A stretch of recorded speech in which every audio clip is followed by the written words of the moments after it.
I grew up on the broke side, no insider insight. Watching Congress get rich off the late night. Insane. Mama worked 2 jobs, still behind on the rent. While Pelosi's out here flipping options like she ever sent.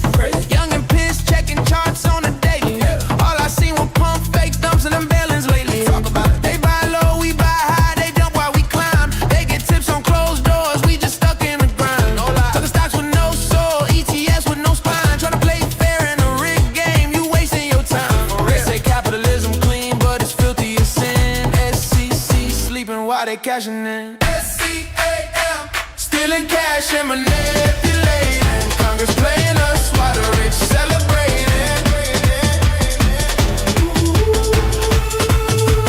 SCAM, senators cashing after meetings, passing bills by day, insider trades by evening. It's been 10 long years and the market's still twisted. Retail gets wrecked while the Senate gets gifted. Every time I peep the scheme in the scheme, they all in the game. Selling dreams on TV just to pump they name. Man with a dream, thought I'd make it legit. Till I saw a congressman buy the dip before they hit. Decided to move. No jail time, no probe, no fine. Nothing. Just yachts, fake smiles, and dollar signs. I'm watching C-SPAN like it's a heist flick. The popcorn. Every note coming sounds real slick. While we stuck flipping burgers just to fill our tank. They making millions off laws they ain't. Look it up. They sell hope, then short it. Scumbag. Act broke, then hoard it. Facts. Write laws, then ignore it. We the ones who absorb it. We pay for it. SCAM, stealing cash and manipulating. Congress playing us while the rich celebrating.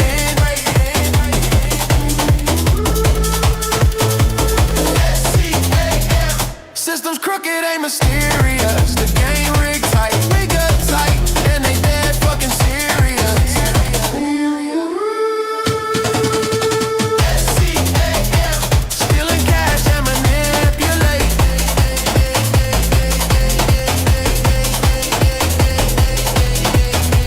Bleed the people, can't stop us. Dollar, dollar, dollar, dollar, dollar, dollar, dollar, dollar, dollar, dollar, dollar, dollar, dollar.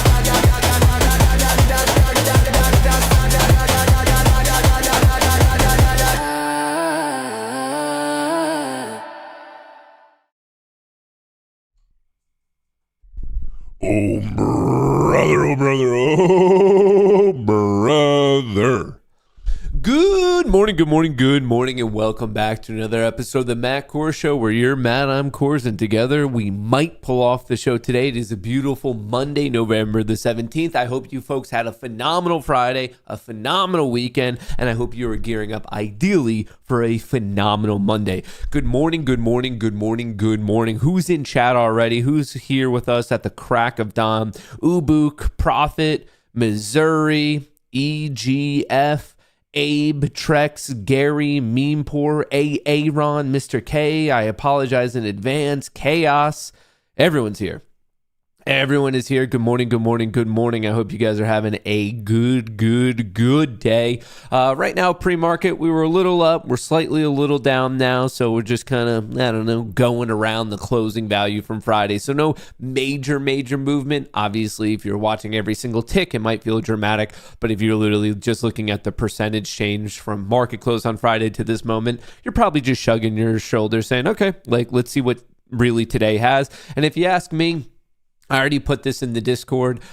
Folks, if you want, join up with the Goonie Trading Discord. It's a group of great people kind of just all trading together, trying to figure out this puzzle that is the market. But as I was saying in the Discord already this morning, I believe that the first 2.5 days of this trading week are going to be a hold pattern, just because really all the action starts on Wednesday. Wednesday morning, VIX expires. Wednesday afternoon, we get the FOMC meeting minutes. Wednesday after market close, we get NVIDIA's earnings. All those are very impactful binary events, which means that Monday and Tuesday of this week, and maybe part of Wednesday, are gonna kind of just be that awkward in between. We're stuck in a quote unquote holding pattern. We're just kind of waiting it out. So if you are doing anything, just be mindful if you're swing trading of really, we have that impactful stuff on Wednesday. So you might want to wait for those events to come out. And then don't forget that next week we're heading into the holidays and a lot of people don't want to play the vol crush of the holidays. So something to consider. Obviously, if you're a day trader, scalp trader, we're going to be getting to all the key levels. We're going to be looking at the options flow. We're going to be looking at the general momentum. So yes, that is like one side of the argument, but the other side is for the swing traders. Just please be mindful of the fact that right now the stock market, the equities market, everything's like kind of teetering right on an edge. We're either going to get into the bull camp mode of BTFD, buy the effing dip, and everyone's just going to play it off this low, and we're going to get that nice Santa Claus rally probably into January.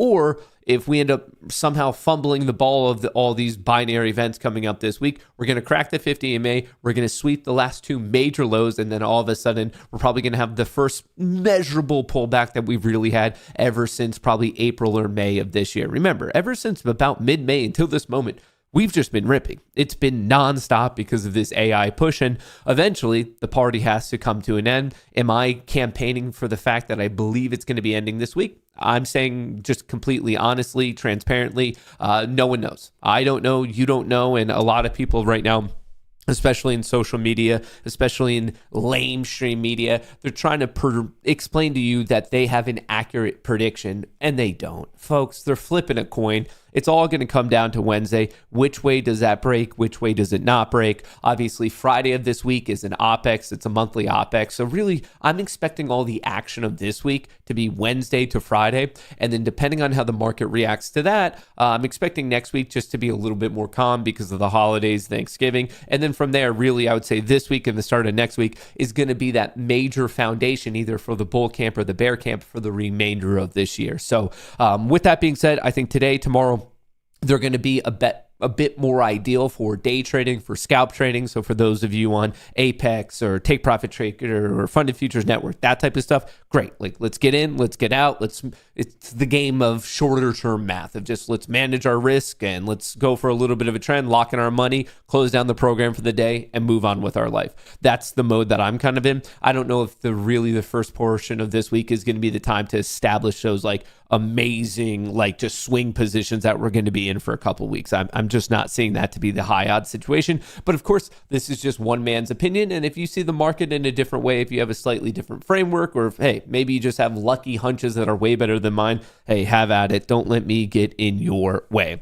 So we're going to be talking about the overall market, of course, the major macroeconomic events. We're going to be getting a bit into crypto because crypto is looking a little weak right now, trading at 94,000, specifically Bitcoin. But if you look at the altcoins, they're getting absolutely murdered. We have some seasonality I want to get into. We have some other earnings beyond NVIDIA, namely Lowe's and Walmart. We're going to be talking a little bit about that. So my goal right now is basically just to prep everyone up, not only for today, but for this whole week. I hope you guys are having a good one. I hope you have your notepads and your pens and you're ready to rip it. And ideally, maybe we can get on the right side of a couple trends today, maybe today, this week, and ideally make a little bit of moolah. I hope that sounds all good to you. So I appreciate you guys being here at the crack of dawn. Very quickly, shout out to today's stream partner. I'm talking about Public. More on them in a second. I just need to show you this legal disclosure. They're partnered up with us today. They've been partnered up with us for years, and it's for good reason. In my humble opinion, this is the best place to be an option trader. So whether you're an option trader or an aspiring option trader, you better check out Public because it is the only brokerage on God's green earth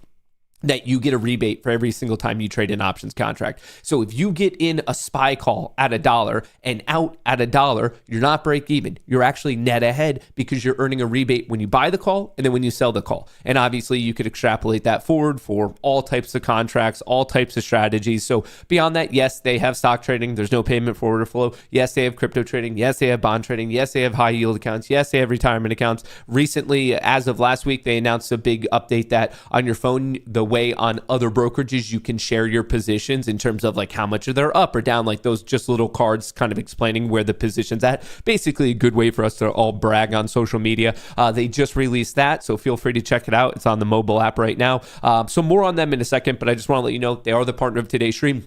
If you're watching this show, there's a good chance you've already heard me talk about them, and it's where I put my money. It's where I trade. This is my main options account. It is where I'm doing my trading, and honestly, beyond the fact that we're a partnership with them, I mean, the math is a no-brainer. You're getting a rebate every single time you trade. That simply does not exist elsewhere. It is pinned to the top of chat. It is in the description of the video. Use that link because you're going to start out at a higher rebate tier. So if you want to start earning more money more rapidly with all of your trades, make sure you are using that link. Remember, it is free to download, it is free to sign up, and obviously a shout out to Public for being partnered up with us today. And let's see what's going on in the world of the markets. S&P 500 and NASDAQ futures rise to start this week. I have a feeling that the intern is sleeping in because there's no way that is accurate. Stock futures slide to start the week as traders brace for NVIDIA earnings and jobs data. So now that the government is reopened, we're going to get some of the jobs data this week. Once again, it's in the second half of the week, so you better get prepped up for that. This one is gonna be a wild one. So right now, you could see around 4 in the morning, things were looking good. We were above the high from Friday, and ever since then, we've just had a little bit of a sell-off back to basically just under the closing value. In a reciprocal fashion, you have the VIX, the volatility going up. Bitcoin was looking good until around 6:30, and then it dropped about $1,500, 1.5K. So overall, we had a little bit of bullishness when the futures market opened last night, 6 p.m. Eastern. Since then, we've given a little bit back, but overall, we're just not moving much at this exact moment in time. So whether a slightly green, slightly red, I wouldn't be reading much into it. If anything, I would say wait for the market to open. Let's pay attention to options flow. Let's see where that big money is really being placed. Now, we're going to be getting into that nitty-gritty detail of the trades and all of that, but I have to tell you guys, for those of you who took a break from the internet over the weekend, I'm jealous of you. Massive congrats to you. You probably are a mentally healthier human than I am. Congrats to you.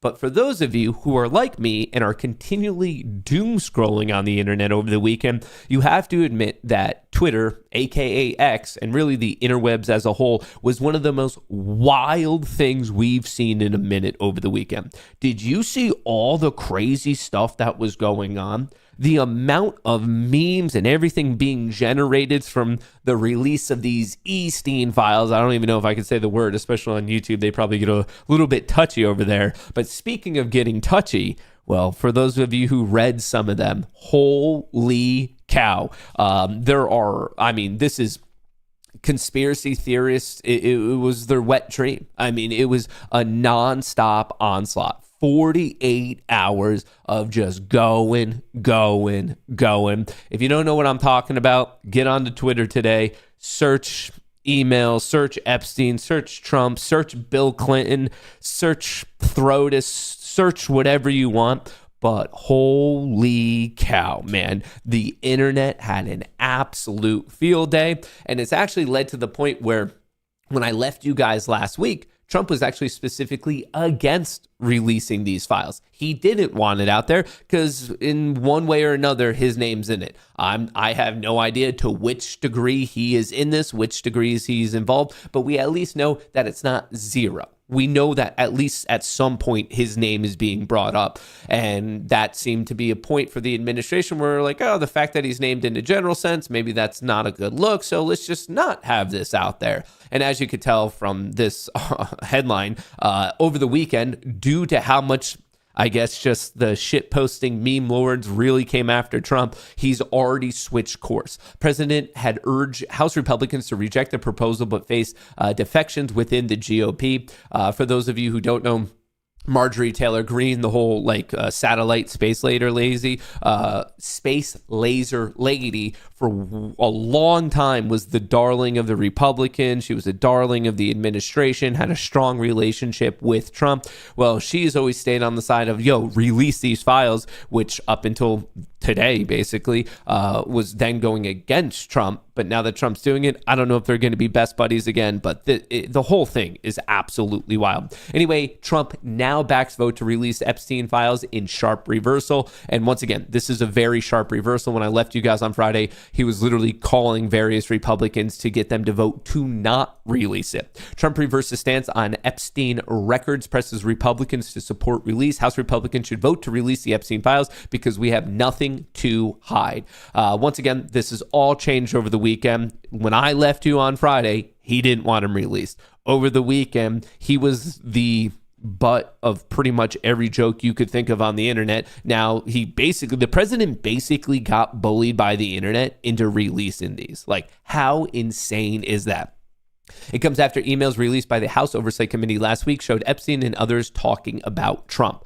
Once again, just because people are talking about you, that by no means is legally, like, that's not implications, whether morally or legally. Just because people can say what they want, that doesn't make it accurate. I can understand that. I have at least 2 functioning neurons, but that didn't stop the internet from having an absolute heyday. To, as I've already alluded to, you could read this if you want. It got posted by the president on True Social account, November 16th, 9:15. So basically last night. But anyway, the internet basically bullied him into releasing all of these files. So the vote is going to be this upcoming week. So in terms of U.S. politician drama, yeah, this week is going to be another one that has a lot of crazy stuff going on. But anyway, as I said, Friday night aboard Air Force One to the fake news media, House Republicans should vote to release the Epstein files because we have nothing to hide and it's time to move on from the Democrat hoax.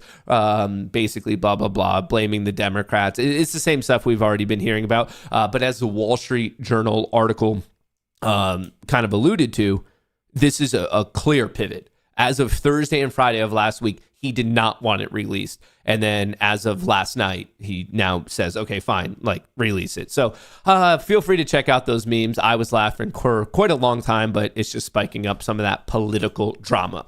Now, also in the world of politics, but maybe not so funny and actually impactful to the economy and the stock market, a big update we got yesterday morning. U.S. Treasury Secretary Bessent says the Trump administration is targeting a trade deal with China by Thanksgiving. That is basically a week and a half from now. Bessent says he is confident that China will honor the deal. This is going to be another piece of information where, okay, we were all stoked about the deal, and yeah, it could be one of those things of buy the rumor, sell the news. Of course, it could be that, or it could be legitimately one of the things where we are removing uncertainty from the situation, and all of a sudden the market likes it. So I still think it all comes back to this Wednesday, whether it's the VIX expiration, whether it's the job numbers, the FOMC meeting minutes, or NVIDIA earnings. I think this piece of information right here, the whole China trade deal, I think it's going to help fuel whatever movement we have. As in, if all the stuff on Wednesday is good, I think people are going to use this as another piece of reasoning to continue to buy. However, if Wednesday ends up being a flop and the bears end up winning out, I think they're going to transform this into a buy the rumor, sell the news type of situation, as we recently saw with the government reopening. So just another thing to pay attention to this week, but obviously more so next week. Maybe not as impactful, but still in the same world of trade deals. We haven't sold our soul to the devil. Switzerland's trade deal with the U.S. divides opinion. So like I said, they're not necessarily our biggest trade partners, but it looks like Switzerland isn't, well, I should say not everyone in Switzerland is so stoked about what's going on with the proposed trade deal. So this might impact some of the individual equities you're paying attention to. Like I said, generically, economic, the whole stock market, I don't think it's the biggest piece of news, but I just wanted to share that with all of you. Obviously, late last week, over the weekend, the big news has been how much the crypto market, specifically Bitcoin, well, actually, that's not fair, specifically altcoins, are getting their teeth kicked in. Crypto is getting curb stomped American history X style. It is a brutal assassination. Bitcoin bear market could deepen further as liquidity worries take hold. Bitcoin has lost 25% since its October high in signs of deepening bear market. Ether has lost over 35% from its August high of almost 5,000. Right now, crypto is looking brutal. We hit this high at the start of October. Ever since then, lower highs, lower lows. We broke the EMA cloud. Every single time we went up, touch, rejected, touch, rejected, touch, rejected. Didn't even touch it, rejected. Didn't even touch it, rejected. And now we are hanging on to some of these recent lows that we saw in April. And if those don't hold, I think we're talking somewhere in the mid 80,000s as the next potential drop point. Looking at Ether, looking at Ethereum, just because they're talking about it, same situation. We hit almost a new high, lower highs, lower lows broke every single time. It's just getting rejected at the 50 EMA. It did break this low from August. There is an upcoming low, 2,900. If that one doesn't hold, I think we're watching 2,600. And these are the two biggest ones. By the time you start looking at what's going on in some of the random ass meme altcoins, it's even more brutal. I mean, look at XRP getting destroyed. Solana, not really a meme coin, but still getting destroyed. Right now, there's a lot of pain in the world of crypto, and it does bring up a brutal situation for MicroStrategy. Have you guys been seeing what's going on here? The weekly chart, this thing at one point was 543, not long ago 458, currently trading at 196. So you go from mid-July, as in you go from my birthday to this moment, it is down 56%. From July until November, it is down more than half. I get it that Michael Saylor and alike look like complete geniuses with this Bitcoin treasury strategy when everything's going well. But when it's not going well, it comes apart real quick. So please be careful. I have been pitching to you guys for a long time. The only crypto I really care about is Bitcoin. When it comes to all these other ones, I don't even care if it's the second most popular. The only crypto I trust is Bitcoin. And even that, I personally admit, is a high risk, high reward situation. When I look at the risk reward of any other crypto that is not Bitcoin, I just don't like it. I get that there's a lot of people right now, people are commenting Zcash. Don't care about it. Maybe it's a good active trade here and there if it has volatility, but as an investment, don't like it. Same thing with Ripple. Same thing with Solana. Same thing with Ethereum. If I'm going to invest in any of these, and I have, it's exclusively Bitcoin. I've just been through too many crypto cycles that picking up any of the other random names, it just isn't worth the risk to reward. That doesn't mean it's not a great trade. You can get in, play the trend to the upside. You could get in, play the trend to the downside. Playing the active trend in crypto is completely different than investing. But in the world of investing, as of November 17th, 2025, the only one that I'm willing to invest in and will buy this dip if the dip keeps dipping is Bitcoin. All the other ones, I'm either not touching them or they're just an active trade. I just want to make my stance on that completely clear. Pivoting back to the world of just the market, just so you know, just in case you missed the update video, this week, a little bit seasonally choppy, just looking at what we have going on in equity clock for the S&P 500. That doesn't mean that you should expect the intraday action to be choppy. It just means historically the bulls and the bears neither have dominated the other. And I do want to let you know next week, I was already running the numbers this morning, but the week of Thanksgiving is actually historically pretty bullish. So just want to let you know about that. Obviously, this week we are expecting some different updates. Finally, we're getting some data. As you can see, there's nothing really too much scheduled on Monday and Tuesday. However, with that being said, there are Fed speakers speaking today and tomorrow and actually every single day this week.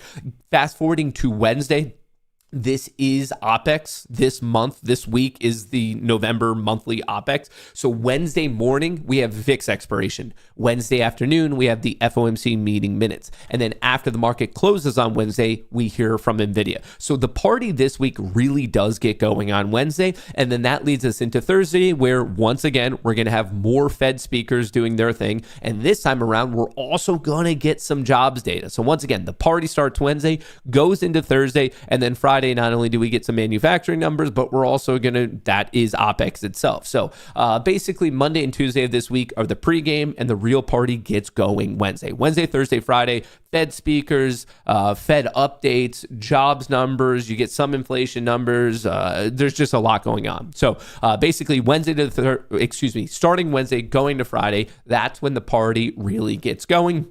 And part of the major thing is NVIDIA, but I do want to let you know, earlier in the show, I did misspeak and I thought Lowe's was reporting. I got it confused with Home Depot. So Home Depot reporting before the market opens tomorrow. On Wednesday before the market opens, you do have Lowe's, you do have Target, you do have TJX. After the market closes, there is Palo Alto, but everyone's going to be caring about NVIDIA. On Thursday, you have Walmart, and you actually also have Webull, which I don't know if I've ever paid attention to one of their earnings before, so I might check it out this time around just to see what in the world is going on. If you haven't already, sign up for the newsletter. It is 100% free. It's in the description of the video. My mod will put it in chat right now. It comes to your email inbox every single Sunday, and you just basically get a breakdown of what's going on in the market, a little cheat sheet for the earnings. I highlight the ones that I think you're going to care about most. I give you all the major macroeconomic events of the upcoming week, and just because of the government shutdown, this has been a little bit more dynamic, so it might be kind of worthwhile to check in, I guess, once a day. And then also the seasonality. This is probably the most helpful portion, the seasonality of each individual day of the trading week. Today, for example, over the past 27 years worth of information, the Bulls have won it 3 out of 4 times, aka 72%. So basically 3 out of 4 years, the Bulls do dominate. You can see for the first 15 years, this was kind of a choppy sideways day. And then recently, it's been a bit more bullish. Granted, the last 2 years have been a bearish victory. Tomorrow is a bit more neutral. Wednesday is a bit more bearish. Thursday is a bit more neutral. And Friday is a bit more bullish. This week is from a seasonal perspective, it is whipsaw. Next week and the week after are a bit more bullish, but I just wanted to give you this, and obviously it is 100% free. You guys could all sign up for it. You've never had to pay for it. You never will. You never had to, never will. So just shout out the Goonie newsletter comes out around 10 a.m. every single Sunday. All right, where are we at? Let me get ready with some of this daily stuff. Let me get ready for market open, and then we're going to get into some fun stuff. Obviously, when the market opens, I will show you the order flow on the Mag 7. I will show it to you on the S&P 500. You can see the Mag 7 was actually bullish on Friday, while the S&P 500 was actually bearish. So that's kind of an interesting dynamic. But really what I want to get into is some of these key levels. And I could zoom in just so it's a little bit bigger. But you could see the key level to the downside when we get going is 6,700. And obviously there are other levels to take out. But if we end up having dip buyers and we start to pump today, obviously the big breakout is 6,800. So I'm really watching this 100-point region, but as you can see between these positive nodes and these negative nodes, that there are other things to pay attention to. So feel free to screenshot this, feel free to use them, feel free to not use them, feel free to write them down. I'm just letting you know these are the levels I'm personally using. If you find them helpful, hey, have at it. I hope it helps you with your trading. If for some reason you view the market completely differently than I do and you think these numbers are bullshit, these levels are bullshit, that's all right. I'm not your mom. I'm not forcing anyone to use them,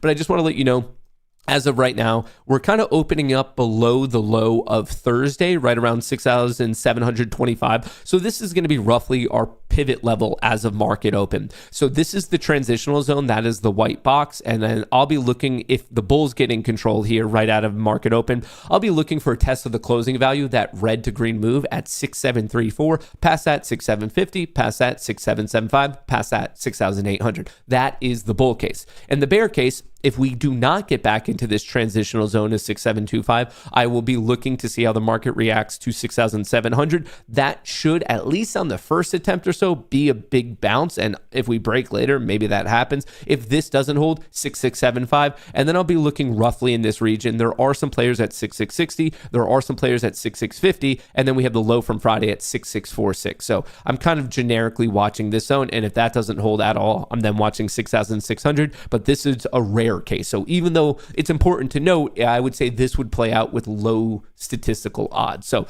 obviously, bull case, bear case, we'll review it throughout the day. If you're confused about what's going on the screen, the green, the red, and the white horizontal lines are the previous trading session, i.e. Friday's high, low, and close. The white box is the transitional zone, according to just zero DT and really through the perspective of market makers, considered to be bullish above, bearish below, choppy within. And then the final thing on the screen are these yellow horizontal lines, which are exactly where we just see big money plays, specifically on a zero DTE basis. So like I said, feel free to screenshot it. Feel free to use these levels. I'll be using them, but that doesn't mean you guys have to whatsoever. So right now we're opening slightly in the red after at one point this morning, things were actually looking pretty green, but you could see here on the 30-minute, we were looking good until about 3 or 4 in the morning.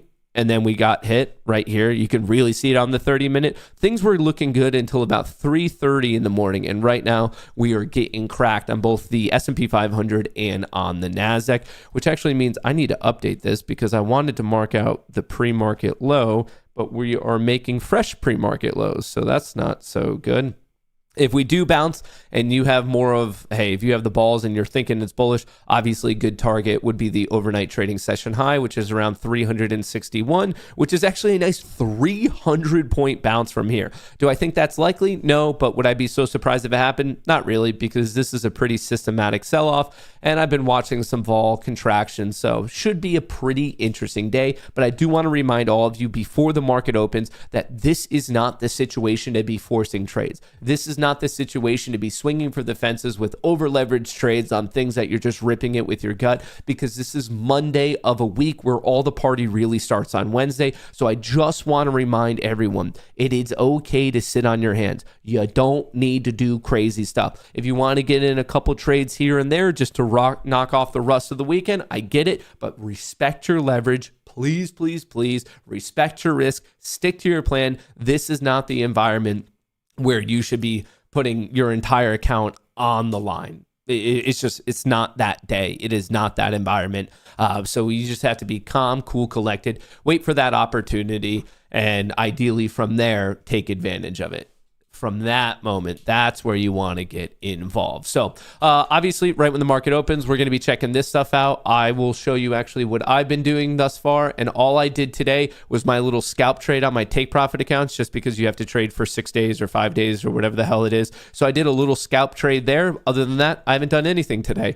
For some reason, I have a random eval account that I don't remember buying. I have my FFN account. That's where we're doing the 10-minute Orbo trade. Has not lost since mid-October. And then other than that, here's all my main Apex accounts. I have 15 that are looking really good. They're up 20K each after taking out 30,000. So basically, right now, realized gain of 300K, and I took out 30K already being sent to my bank account. And then I have 5 fresh ones because I just cannot manage to build a buffer, which is actually going to be a little bit different of today's show because I will actually be kind of trading these with micros. I'm going to be trading 10 micros instead of 2 minis on these. And I'm going to trade them in chunks of 5 and 5, but more on that when we get a little bit closer. And on that note, dingity ding ding ding, the world's largest casino is now open. Best of luck to all. Play responsibly, and if not, have fun. All right, so I know a lot of you are paying attention to Bitcoin, so we have that in the bottom right. I see a lot of people talking about NVIDIA, so I want to bring this up.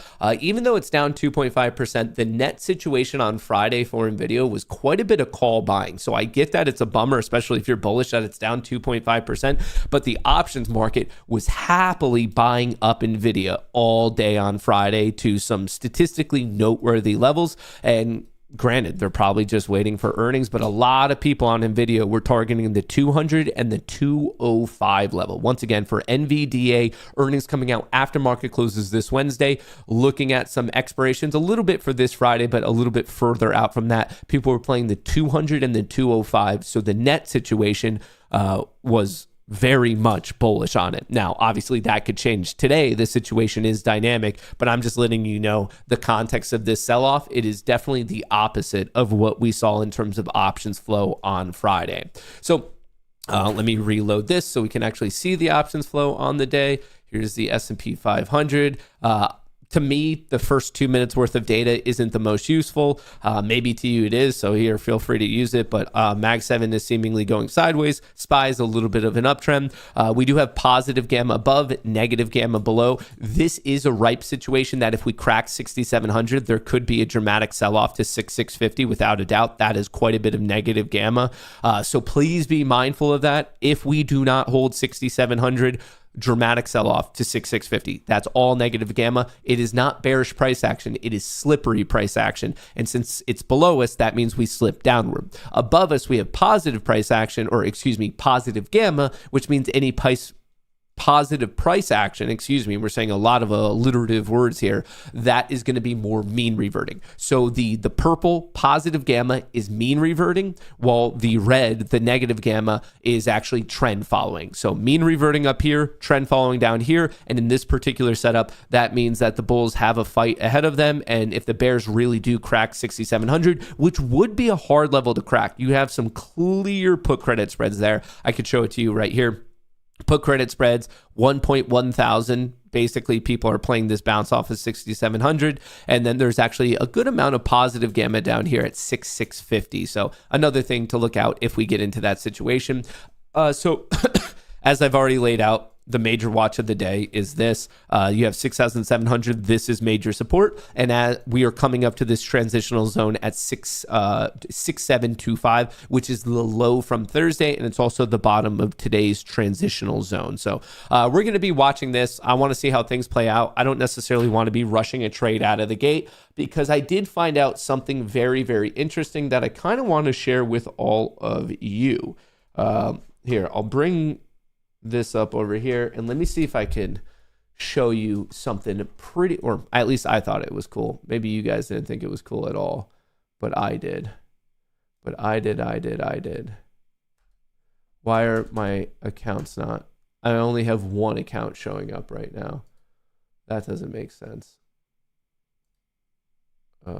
Generate. All right, I guess I can't do it. I'm getting some alert on Avago. I just got an alert on AVGO. Oh, Avago trying to save itself at the 50 EMA. Honestly, the technicals for this are not too bad. It made a higher low. It's trying to recapture the 50 EMA. I'm not disliking it. I am not disliking it whatsoever. Is it expensive? Is it cheap? Let's see. If you had to play this, if you had to play the recovery, what is the quote unquote smart way to play it? Let's look at the scanners. Let's see, is it expensive? Is it cheap? Avago, it's actually fairly priced. Not too many people in calls, not too many people in puts.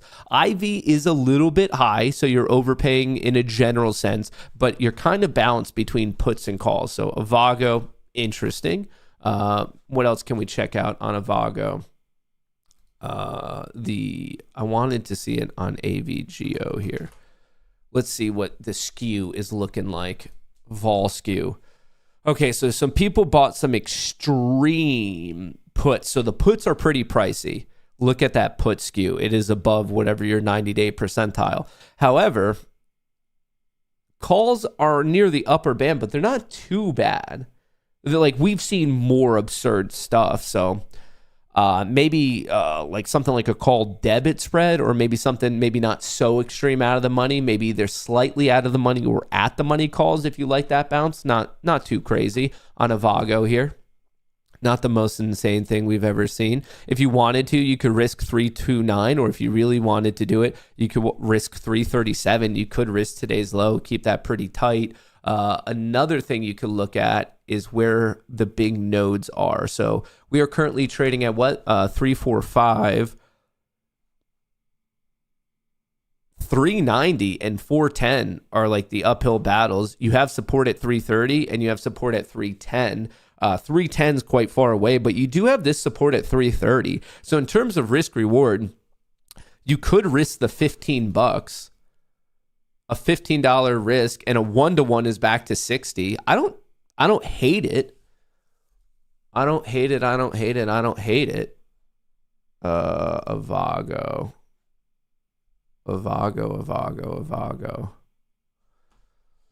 Oh, is this worthwhile for me to play? And if I do play it, what do I like?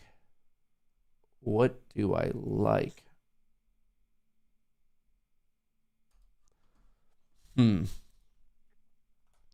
What do I like? What do I like? What do I like?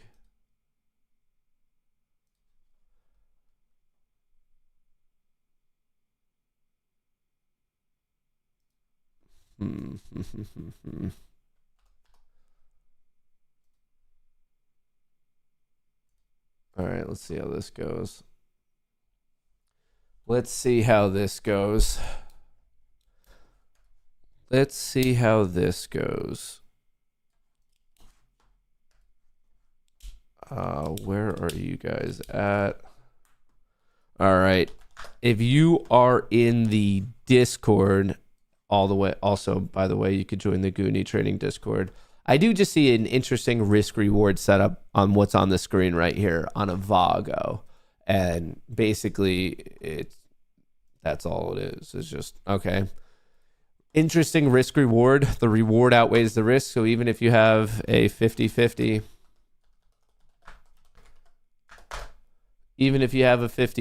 it's not the worst thing. So we'll see how that one plays out. SPY already pushing green. Q's already pushing green. NVIDIA doing its thing. Bitcoin is at 95. Bitcoin got a big pop right there.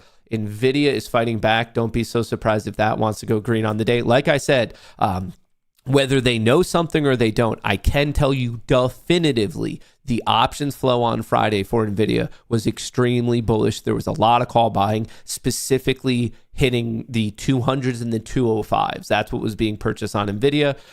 So I should probably throw a Vago up here to pay attention to that. Bad mamma jamma.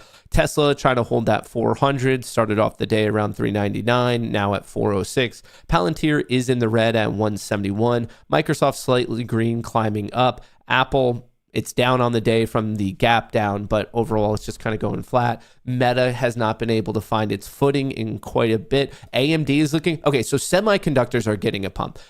NVIDIA's up, AMD's up, Avago's up. So right now people are, ever since market open, they are very evidently buying, very evidently buying the semiconductor sphere. So we had one little minute of a hit, and now we are seeing a pump all the way up. That's crazy. Okay, so the 5-minute was bearish. It's pushing bullish now. The 10-minute was bearish, pushing bullish now. 30-minute was bearish, and it's pushing at maybe 10 points above where we are. So maybe the SPY needs to go another $1, SPX another $10.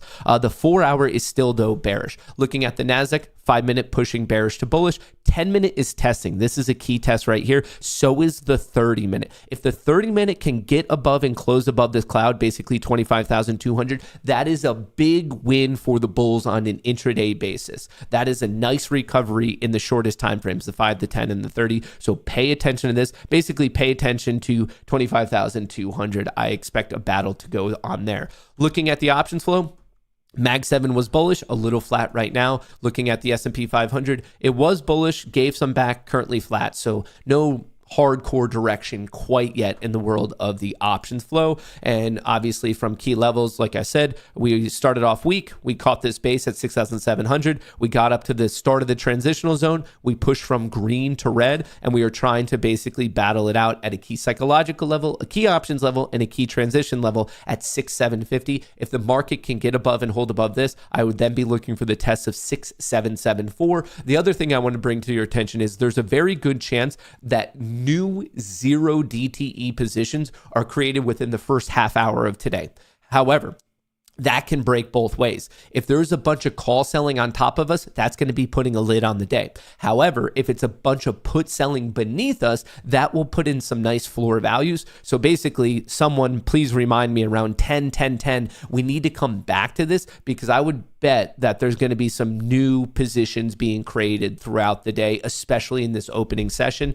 So we're definitely going to want to return to this. And I wouldn't be surprised if those positions are being created right now, which is prompting basically, I mean, that's a pretty systematic pump right there. So I wouldn't be so surprised in the next 10 to 20 minutes as that map updates that we start to see most likely some put selling beneath us, adding a little bit of positive gamma beneath. Like I said, it's probably already there. It just, we haven't quite gotten the update yet. So we're going to circle back to that. But I'm looking for this map to not be so darkly red beneath us and maybe start to shift a little bit purple, a little bit blue. And I would actually strongly believe that that's going to hold as long as we actually kind of hold green. I think we pumped from red to green. This is the retest. The question is, can we bounce off of that and keep going, which then would lead for a giant win. Hang on, let me update this. Let me go to the proper zone. Obviously, this is your from Sunday evening market open to market open this morning, the regular trading hours. This is your extreme high. This is your extreme low. Right at market open, we swept a little bit beneath it. And look at that. We pumped right back up to the midline, the perfect 50% point. The more and more you guys start to track overall movements for whatever your time frame is, you're going to be astounded by how many times it retracts 50%. Why that happens, I have some theories and I have some guesses, but at the end of the day, it doesn't really matter why. It matters that it does happen. And the more and more you start tracking a full movement and you look at 50% bounces, you're going to be astounded, like absolutely astounded. So that's what that white dash line is. Obviously, the the extreme high, the extreme low of the over or the extended hours trading. And right there, we already bounced back up, and bada bing, bada boom, that happens to be the 50 EMA of the 10 minute, which once again, big victory to go from bearish to bullish. And right here, I'm very much watching this 30 minute. So if this momentum continues, at least for my Apex accounts here, that's what I'm going to do. I'm going to try to get a bullish position on any pullback if the momentum is there, but I don't want to front run it because I was doing some studying. Basically, I don't know why it's not working right now, but I was using this tool on Ninja, Trade Performance, and it looks a little something like this. For some reason, I don't know why my other accounts aren't showing up. It's just showing the FFN account right now. But anyway, over the weekend, I was looking at all my other accounts, and I noticed that my trades, even though I'm net profitable in the past 3 weeks to the tune of $300,000, when I trade between 9:30 and 10 a.m., that first half hour of the day, that's actually a net losing period for me. I believe to the tune of either $70,000 or $80,000. As in, had I just not traded that in that period, I would have been better off. Instead of 300K, I would have been around 375. So it's just, I guess, a reminder to all of you that there is very useful pieces of information you can gather by doing a quantitative analysis of your own trades. So whether you want to start off by journaling, whether you want to use one of those tools, whether you want to put it in your own Excel, whether you want to use it from the brokerage itself, but that type of stuff is super, super helpful. And I mean, to me, it's not the most amount of data, but 3 weeks worth of data where every individual week I was a net loser in that time period. It kind of just tells you to stop trading in that time period. But what's weird about it is it's like a mental game, because even though I was down by that much, I was winning 60%. So think about that. Your brain is saying, oh, wait, no, this is good because you're seeing more wins than you are losses. However, when I was losing, which was only 40% of the time, it was coming at such a size that it was not net profitable. So I think sometimes there's both a mathematical and a psychological sleight of hand going on there. I was winning more than half. However, I was a net loser to the tune of $80,000 across all 15 accounts. So I think sometimes when you're just thinking about it in terms of your gut, you just think about it and you're like, well, I don't know, man. I'm seeing a lot more green trades than I am red. And that could be statistically accurate, mathematically accurate. However, that doesn't mean it's net profitable. You can win a ton of times, but if your losses are massive and completely wipe out your profits, that's what happens. That's how you could be a net loser. So basically over the past 3 weeks worth of info, I was winning 60% of the time, but I was a net loser to the tune of 75-ish K. And you just take that information and you say, okay, like, what can I do? And then you just move on with your life, ideally making the proper mathematical decisions from there. So as beautiful as this looks, like right now, this looks amazing to me. This really does. This looks like something that I would want to right here. I love this trade.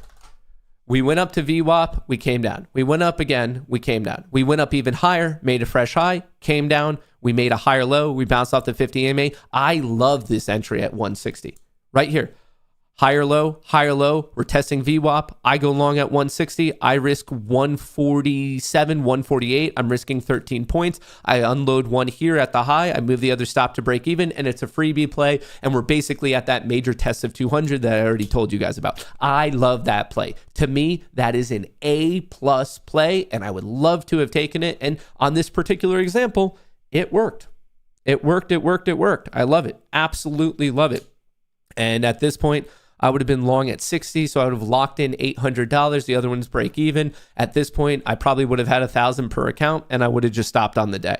So I could already be done, but the one big rule that it's breaking for me, at least based on the recent data, and maybe I can alter the strategy in the future that I can then trade earlier, but based on the current state of the strategy, it just wasn't, like I said, this is one of those things where it works more often than not, but in the times that I lose, it just loses brutally. But that was a great entry. That actually end up, in my book, might be the trade of the day. The long at 160 right here, you're risking 147. It rides all the way up, stop to break even. You have the freebie runner. And if it runs today, great. If it runs today, great. Someone said, well, this is weird. VIX way up. And then 3 comments later, VIX dropping, time to buy puts. Chris Z, question for you. You said VIX is way up. You realize the VIX is only up 2%. It's up 48 cents. Are we looking at the same VIX? I just want to make sure we're talking about the same thing, because the VIX up or down 2% is not way up or way down. Like, what are you talking about? Way up? No, it's not. Where in fucking what world are you getting that it's way up?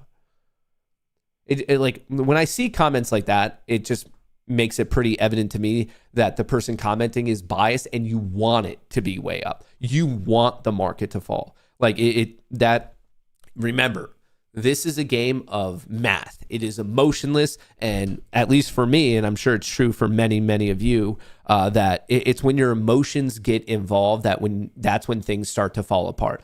No, do your best to take your own psychology and your own emotions out of the equation, and just ask yourself exactly at that moment in time, what is the data telling you? And just stick with that.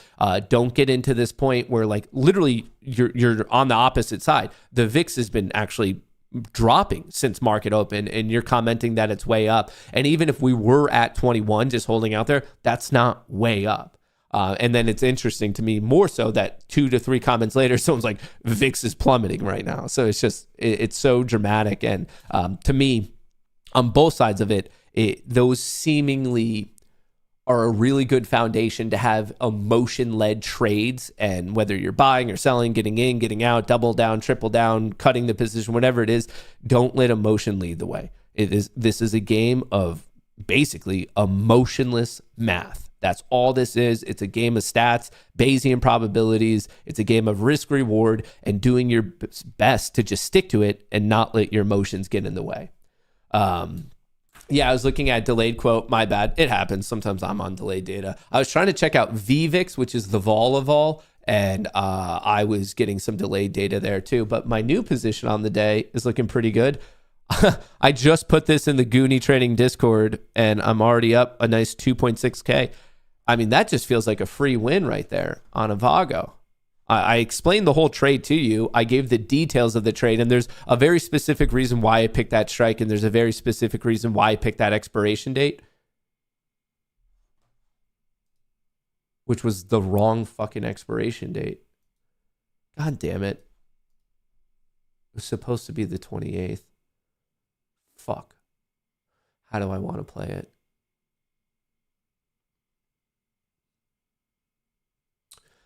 Okay.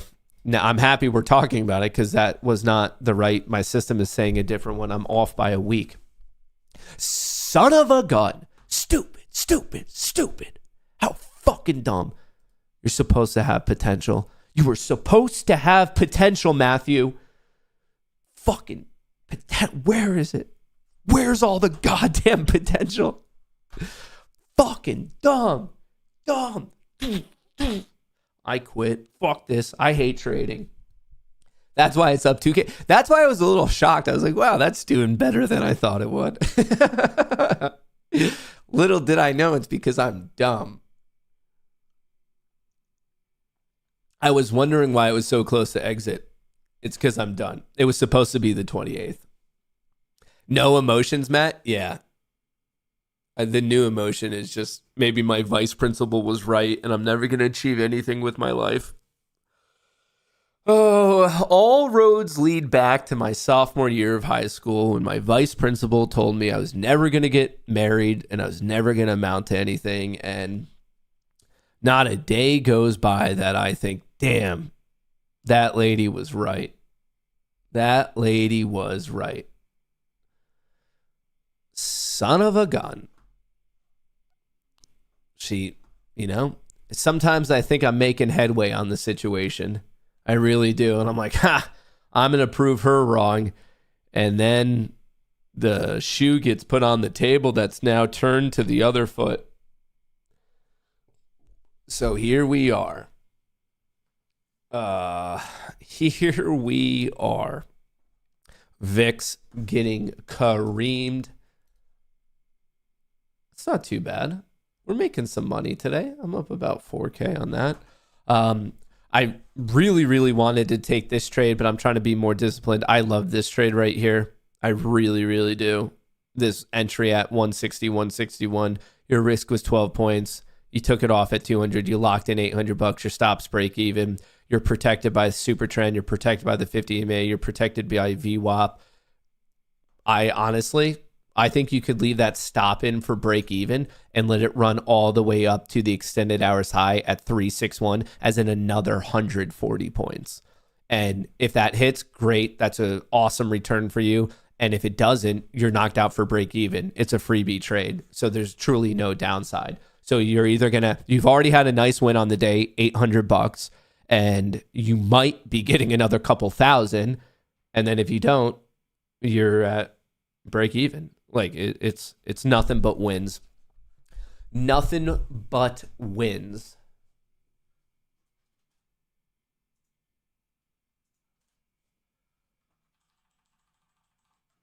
All right. I was just trying to look at some options analysis on my other computer here, and it started off pretty freaking bearish, but now on this recovery, we're pushing neutral, dare I say it, almost bullish. Do you think Google to 300 today is realistic?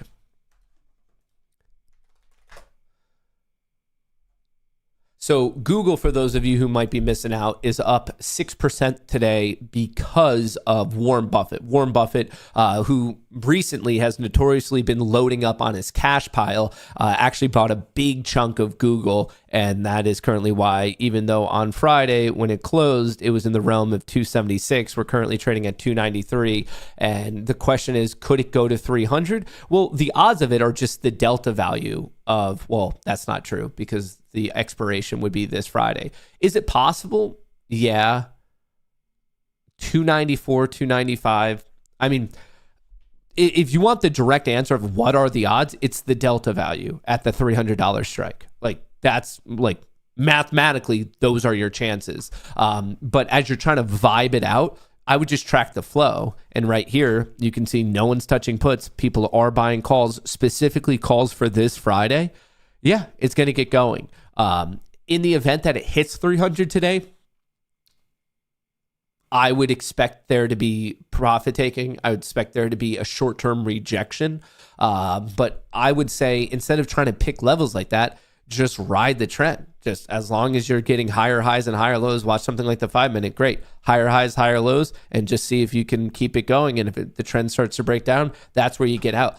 Because there is a non-zero chance that we would go to 300 and it keeps going. And you don't want to leave all that money on the table. So rather than trying to be very specific about the level, and you should pay attention to key levels because of outsized rejections, and maybe that's where you scale out some of your plays or something like that. But with respect to today, Google doesn't have expiration today, so you shouldn't necessarily feel the pressure to get out.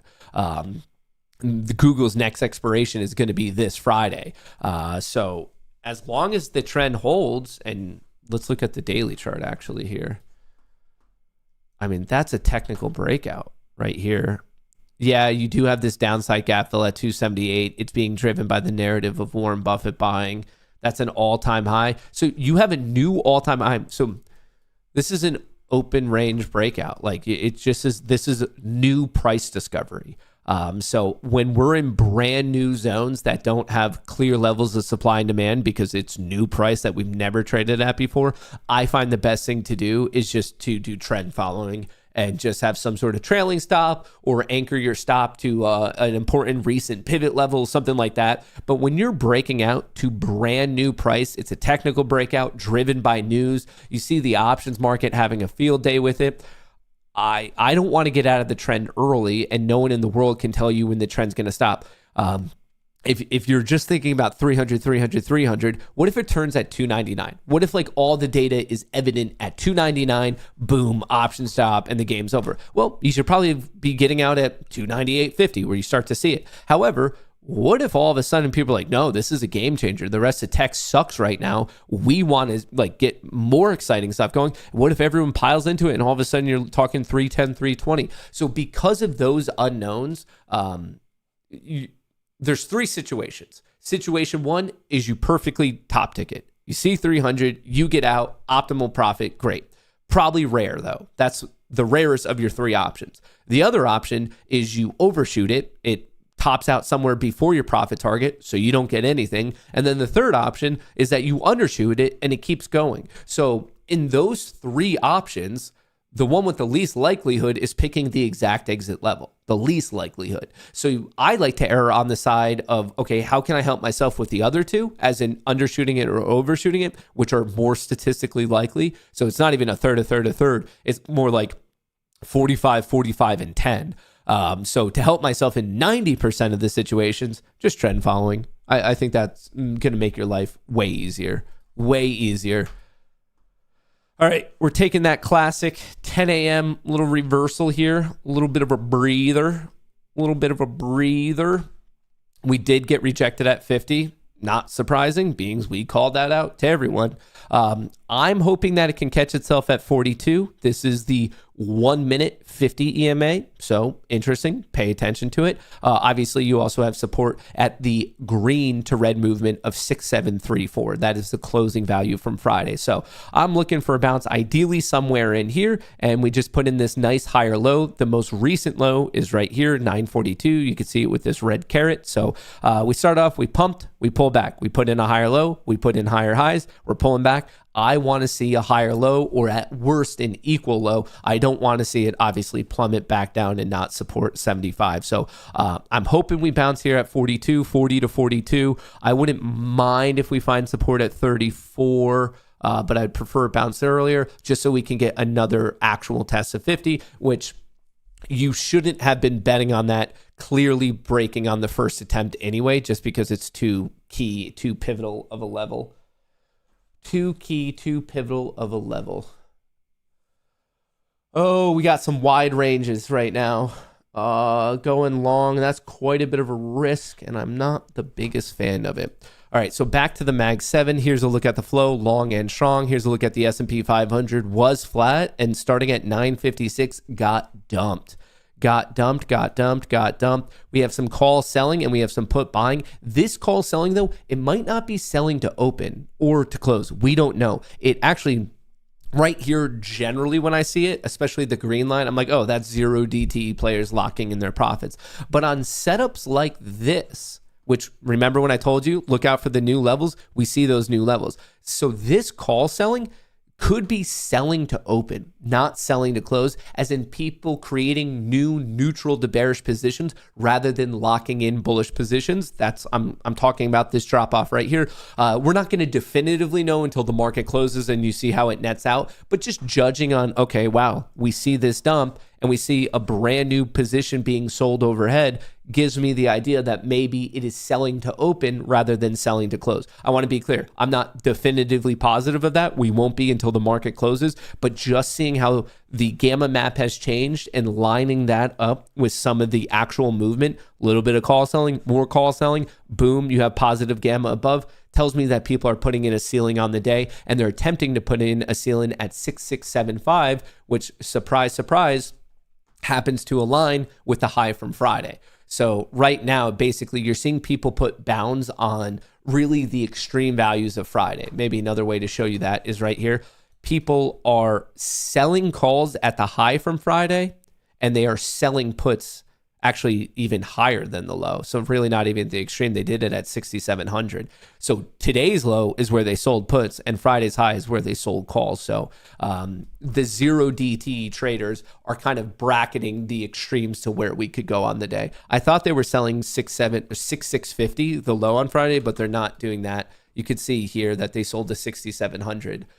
So coming back to SPX, today's intraday low is where they sold puts, and Friday's high is where they're selling calls on a zero DTE basis today. So they're trying to put those bounds in. Now, will they be successful? Your guess is as good as mine. Someone said Tesla, boom, boom. Oh, Tesla is going boom, boom. Let's throw up, how's Bitcoin looking? Bitcoin had a pop. Nvidia faltering a little bit. Tesla's looking good. Really ripping up. Apple's recovering. It's down on the day, but intraday it's having a nice push. Meta, same thing. AMD, same thing. SoFi.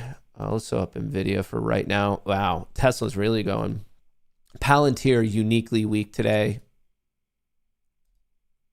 I don't know why, but Palantir is definitely uniquely weak. Tesla's getting going. NVIDIA was getting going. Hopefully can hang out above 187. But I think really what these individual equities are paying attention to more so relates to this green to red test on SPY and on QQQ. Looks like bada bing, bada boom. We're getting another 10 a.m. reversal as we've been seeing in the past. It feels like over the past 2 months in here, we've really been tracking these 10 a.m. switcheroos. And look at that. We pumped until about 9:55, and now it's getting a bit undone. The question here is, how deep will this pullback be? Is this just a little fake out sweep? I mean, the SPY options, right? It's just more call selling. We don't definitively know if it's selling to open or selling to close. All I can tell you is there's a lot of 0 DTE call selling right now. As it drops the delta, that forces the market makers to hedge out their book in a certain manner that then obviously downwardly negatively impacts price. So as this delta is dropping and dropping and dropping, and honestly on the first drop it held pretty steady, but the second drop price couldn't withstand it, and that's what we're seeing right here. And we're getting, let's see what this next bounce is going to be. It could be a shoulder, head, shoulder. I haven't done anything yet. I was attempting to wait for 10 a.m. And when I say 10, just because of how many times we've seen those 10 a.m. reversals, I really mean 10:05, 10:10. And I just want to see how deep this pullback is going to be. My option is if I deeply believe that today's going to be a bullish day, I could buy this dip. If I think it's a bearish day, I need to wait for the next high to be a lower high for me to short into that. So can't really short right now, too far away from risk. If we start to show some strength, yeah, maybe I could buy it off of the red-green move, maybe something like that. It's not the most out-of-the-box idea. Not the most out-of-the-box idea. We'll see. If you're buying here, I don't dislike it. Your risk is just that recent low. I don't necessarily like doing it on the first attempt. I'm more of a wait to see how things shake out after attempt number 2 and number 3. But if for some reason you're like, nope, I don't mind. I like going long at 609, 610, and I'm targeting intraday high. I don't dislike it. I don't dislike it. Not necessarily my play, but I don't dislike it. Really what I'm waiting for is the Mag 7 is holding nice. I'm waiting for this SPY delta to stop puking. I'm waiting for this barrage of call selling to stop. And then from there, maybe we could see some bottoming-esque things. But we're already kind of seeing some bottoming in price right here. We sold, popped a little, sold again. We're seeing that 1 minute reversal right at the key level. It wouldn't be insane if this is just the higher low at 10:04 and this was the buy of the day. But obviously, it's going to take time to tell because that is quite a bit of call selling. Quite a bit. Wow. All right. So, okay, this is kind of newish. So people are selling 750, selling 760. They sold 775. You have some negative gamma up here to 790. What I'm getting concerned about is even though price is going up, we're not getting much support beneath. There's not many positive gamma nodes below current price. So granted, we're right in that weird transitional zone between positive gamma and negative gamma. And right now, obviously intraday, the trend is up. But if something were to happen and it's going to crack, the velocity would pick up. There's no support underneath. Even the support at 6,700 as of now, and once again, the situation's dynamic. But as of now, it's thinning out.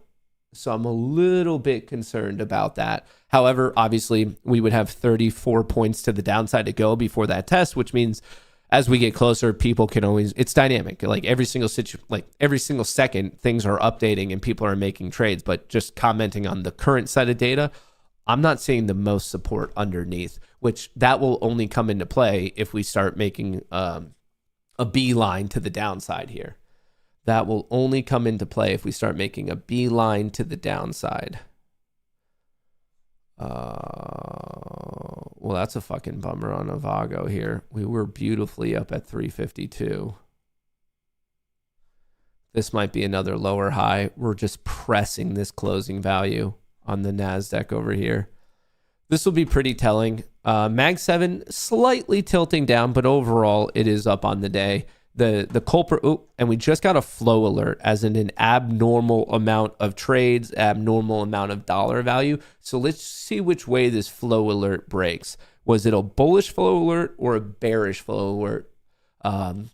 Pro tip for those of you using Spot Gamma, when you see a flow alert, you should not be thinking, oh, that is bullish, oh, that is bearish. You should say, oh, something's happening right now. I need to pay attention to see which way it breaks. So generically, when you see flow alert, do not think bullish, do not think bearish. Think someone with size is trading right now, and we have to try to get an idea of like what way they are trading. Okay, so the 5-minute try to go bullish, got smacked. 10-minute try to break out, got smacked. Remember how I told you the 30-minute, it was important to close above? Never got the close above. It wicked above, currently getting smacked. Look at the NASDAQ. 5-minute went from bearish, bullish, back to bearish. Same thing on the 10-minute, same thing on the 30-minute. We got this wick above, the market just didn't accept it. So we were getting close to like kind of that knocking on the door of, oh, okay, we might have an interesting breakout here. And all of a sudden, that is becoming undone.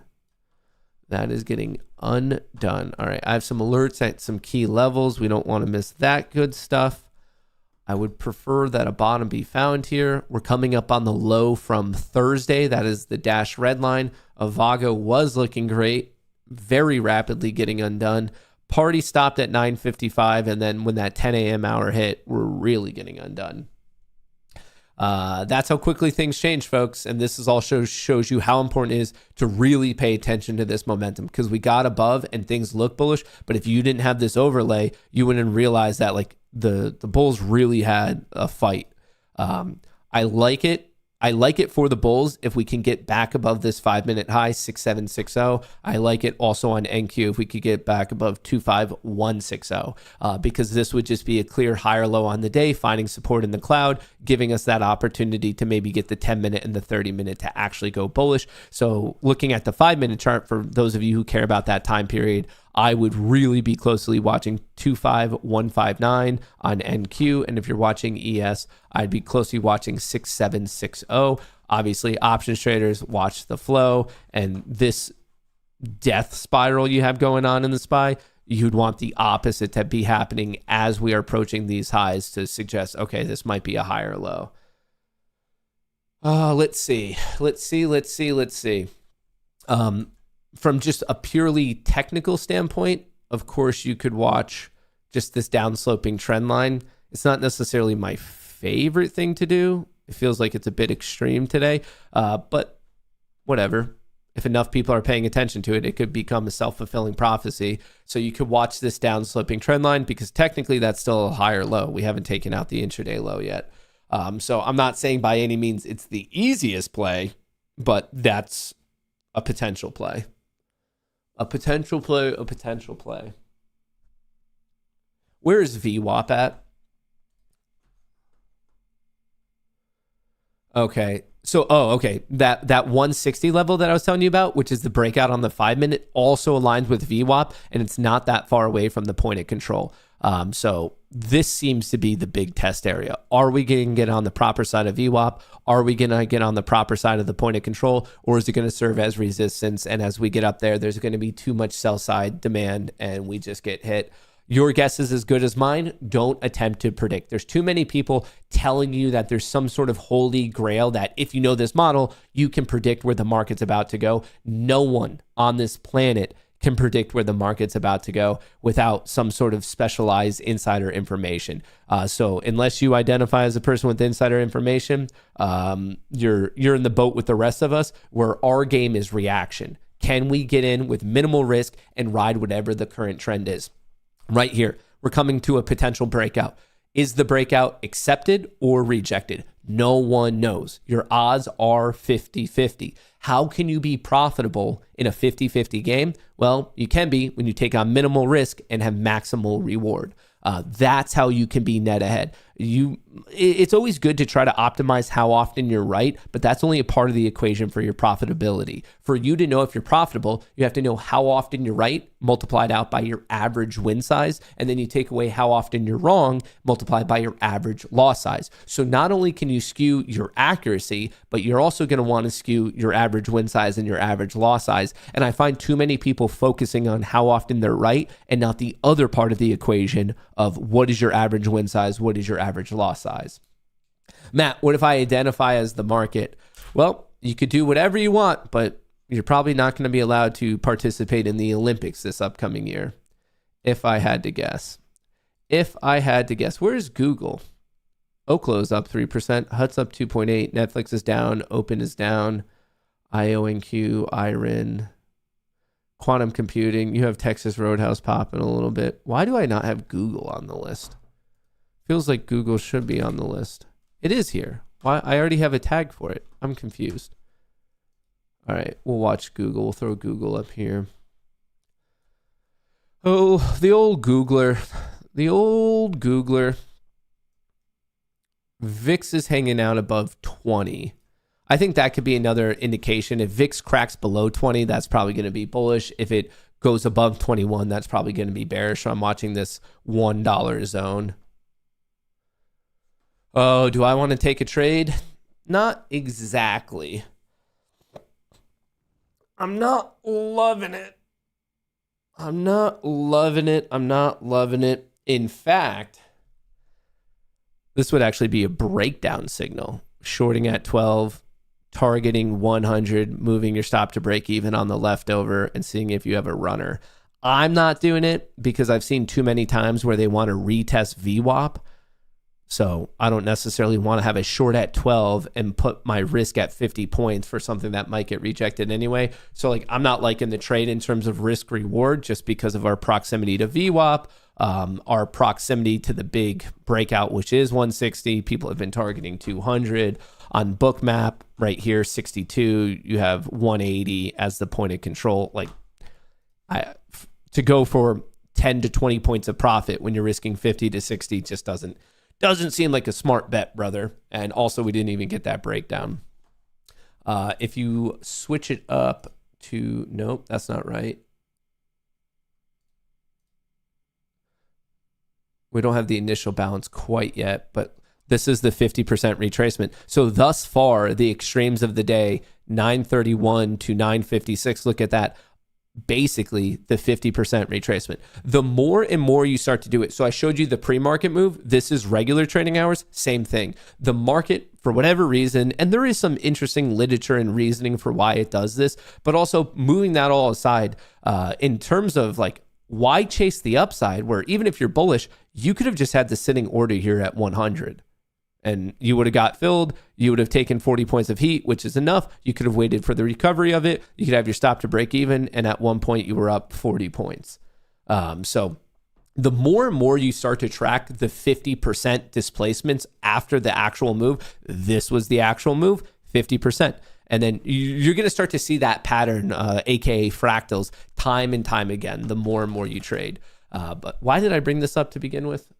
I guess to watch this consolidation to see which way it does or doesn't break. 12, 40, dude, that's 30 points of risk. That's just quite a bit of risk right now. All right, we're knocking on not only the door of this trend line break, but also on the door of the red to green, green to red, red back to green. So the market is battling out. Does it want to be green or red on the day? And that's probably going to be a key tell of the day. Mag 7 popped, kind of going flat after giving a little bit back. The S&P 500 vomited pretty hard from 956 up to 1010. Since then, a little bit of a bounce, but let's just see how this plays out. Like I said, my bot, Icarus, right now, I'm looking at it, is actually firing off a short signal on this breakdown at 12. First target would be 100. It would have hit. So I didn't take it because I thought the risk was a little bit too large. I don't want to get caught in a short at 12, risking 30 points when my first upside was 10, but it obviously hit. So I guess I could have, it would have worked. I don't know. Like I'd be up $600, $800 right now. So Icarus hit it again. I just didn't take it. Icarus, You're like, this is some like bot hate, some AI hate. Can you explain that some more? What do you mean? Just a 50% retracement. Look at the extremes, cut it in half, and start to pay attention on your chart of how often that 50% level is hit after the move. I'm more than happy to answer, like, if you have specific questions on it. So at this point, you would have been knocked out. So you'd be up $250. Your other one would have been knocked out for break even. So Icarus wins again, clanker. You know, I wouldn't mind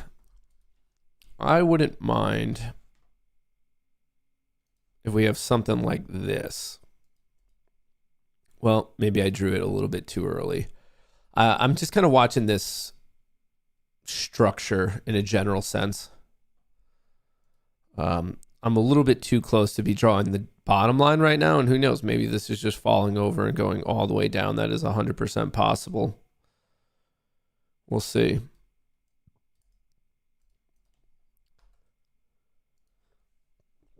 That's a bit of a bummer.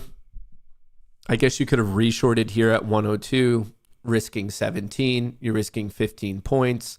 You would have already locked in your 1-to-1 risk reward, and your stop is now at 102, and you're up 25 points. You're up another 500. You're going to start to notice this, and please, of course, it's optimal to take your same trade and try to get an increased accuracy.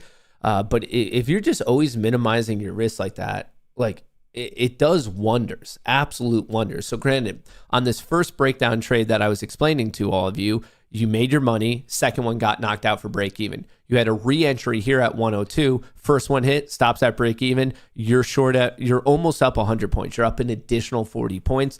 Your account, had you taken two of those trades, you're already up in excess of $1,000 today, maybe even more, maybe even 1.5K with a runner going on right now. So this is your reminder. And when I say this, I'm mostly actually reminding myself, in terms of one individual trade, you're not going to be in control of how that one trade really plays out. Maybe you picked a winning one, maybe you picked a losing one, but what I can tell you is if you have positive expected value, you just have to honor that trade, and when you get out, you get out, whether it's a win, a loss, neutral, whatever it is, because the whole point of this game is to survive, to fight another day. It is to survive, make your account survive so you can take that next trade.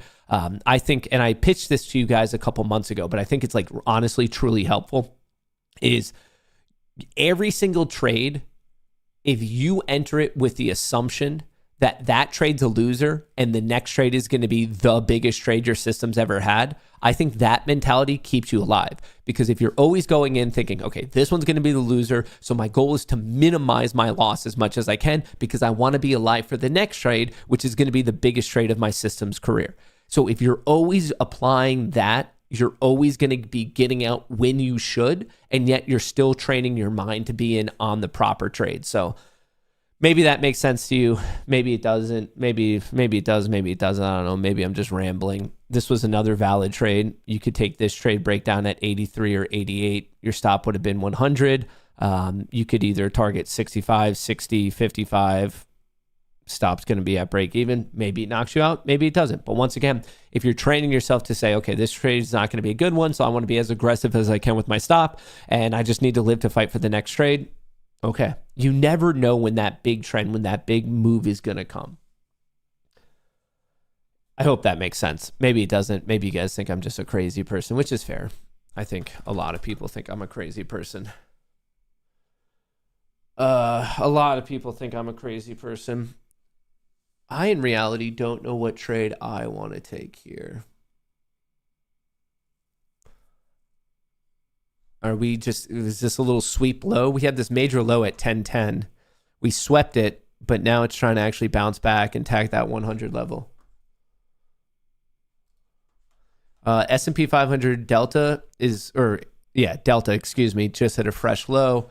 Mag 7 is attempting to hold on. So this is another day where we're seeing opposite movement. All right, this might be a trend line that's more valuable for people to follow. Let me make it blue so it can stand out a bit more. We're getting beat up. Market's attempting to hold on the red to green move here. Oh, Avago, don't fuck me over. Tesla was looking pretty good.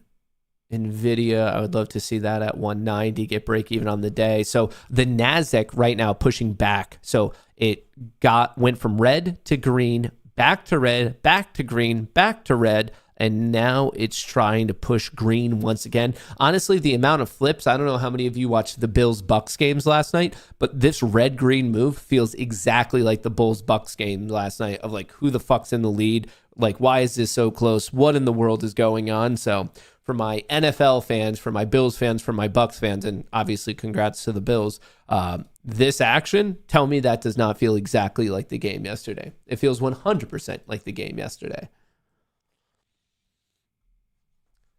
All right, are we getting this trend line breakout?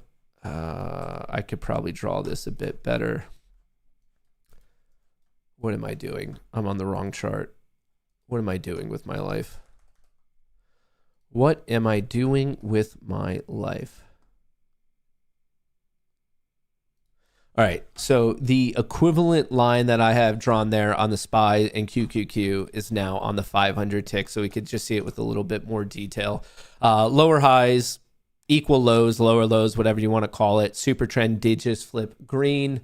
The EMAs, what is this? So oddly enough, the 51-minute EMA aligns with this breakout. Would I chase the breakout? No. Would I be interested in doing a dip buy? Yes. Hey, Matt. Fucking hi, dude. What up, Tom? What up, dude? Uh-oh. Another little potential rejection here. Watching this EMA cloud. We got below it. We trended. We tried to fight above. Rejected. EMA stayed bearish. We pushed below. We're fighting back up. Every time we're pushing into this cloud, rejected. Pushing into this cloud, rejected. Pushing into this cloud, rejected. It's tough to pinpoint the change of trend. And if you're attempting to do that, Godspeed. But I'll let you know this wick was the 1 minute. Where was it? Right here. We just perfectly hit the 1 minute 50 EMA. Look at this. We vomit below, into the cloud, rejected. Vomit below, push into the cloud, rejected. Vomit below, push into the cloud, rejected. Does that trend persist forever? No. Eventually, you get a trend switch. Like, that's how this game works. It's just, you don't know when. Turns out, on the first attempt, huge push. The first attempt we started to break down, it really was the trend switch. That one took one attempt, and now 1, 2, 3, rejected, rejected, rejected. Rejected, rejected, rejected. So really, we could all just sit around waiting to see if this is ever tested.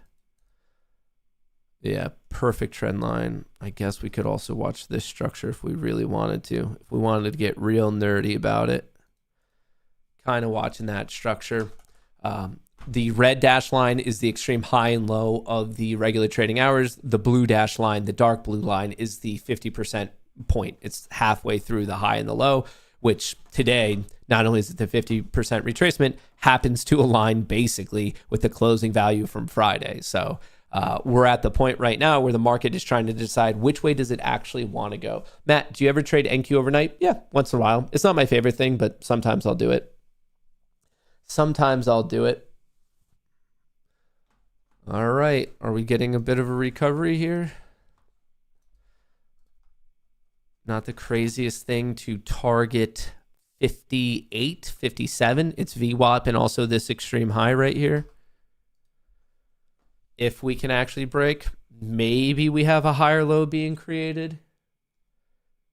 Maybe. Not my favorite entry, but you could have taken the entry at 80, risking 70. And at this point, you'd take one off at 100 and already move your stop to break even. That's a valid trade. Like I said, it's not my favorite. It feels to me as if you're fighting trend, but let's say for some other reason, you just really have a strong bullish bias, taking this recovery trade here at 80, risking 70, locked in at 100, stop to break even, and now you're just praying for the breakout. That's an acceptable trade. We're just waiting. Wait and wait. I like this VWAP. I have a feeling that there's a point, if you can target with it with minimal risk, I think there's a point that you're going to be able to ride this back up to VWAP, the volume weighted average price, which is a nice, from here, 55-point return, which per contract is $1,000.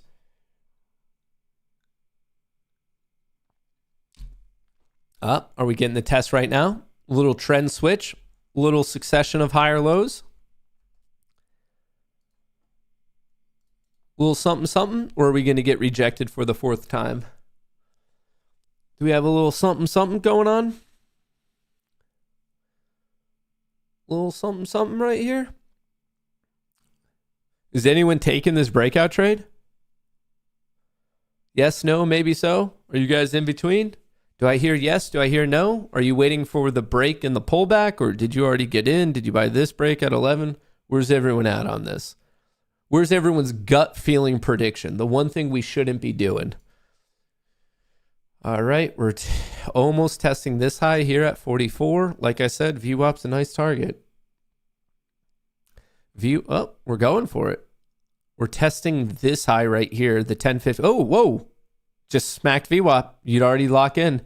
That was a beautiful trade.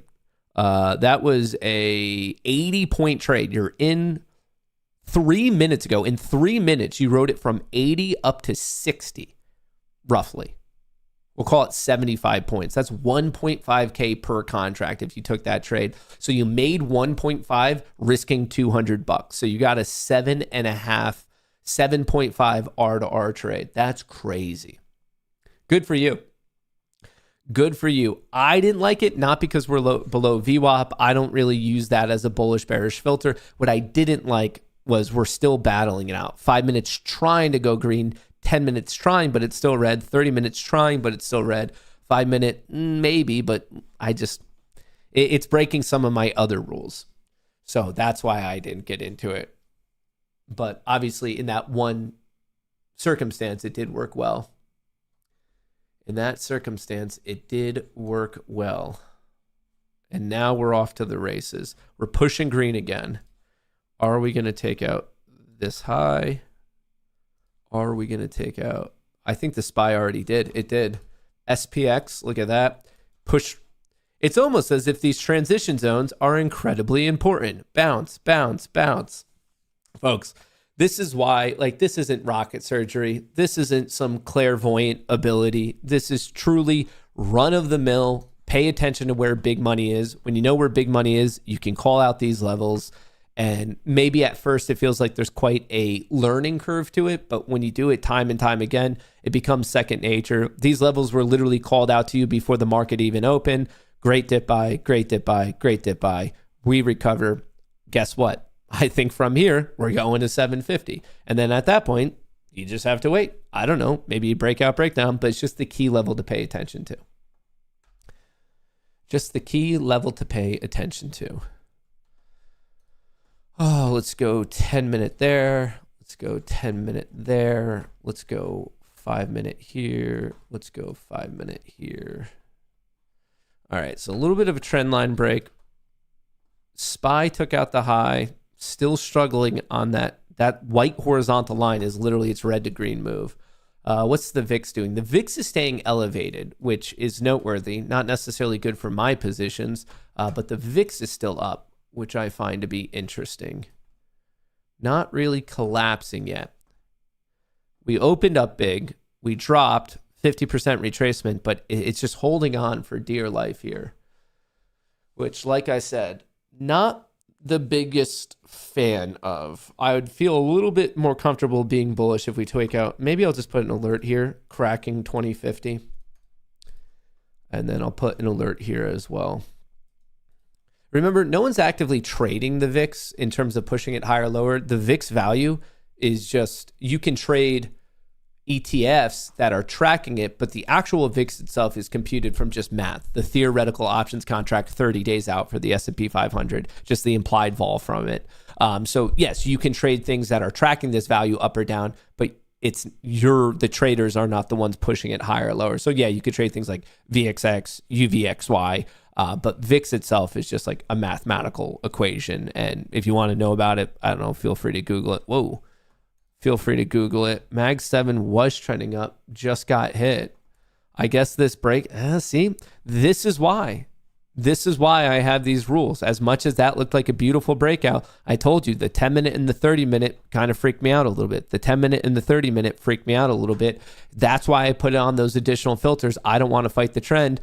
Granted, it did hit VWAP right here at 57.50, but look at that breakdown. That's just a VWAP rejection. If you took this short here at 130, that's fair. That's legitimate. You're playing the VWAP rejection. You are playing the fact that vol is still holding on, VIX is still holding on, and it's a little bit large risk. Obviously, you'd want to keep your size in check, 30 to 60. So that's 30 points of risk. Like that is large, but this is a real-time example where maybe there's a lot of counter examples to where, what?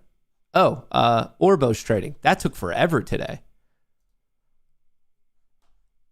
Another 195. Orbo trade don't miss, brother. Got delayed today because it was waiting for not only the Orbo breakdown, but it was also waiting for it to be in trend alignment. And the fact that trend at one point today was bullish, then bearish, then back. It went from bearish to bullish, back to bearish.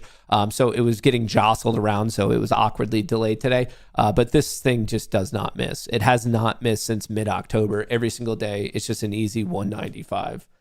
Just another 195 locked in. In a certain way, I wish I just copied that by all my accounts because then I could maybe just be done on the day.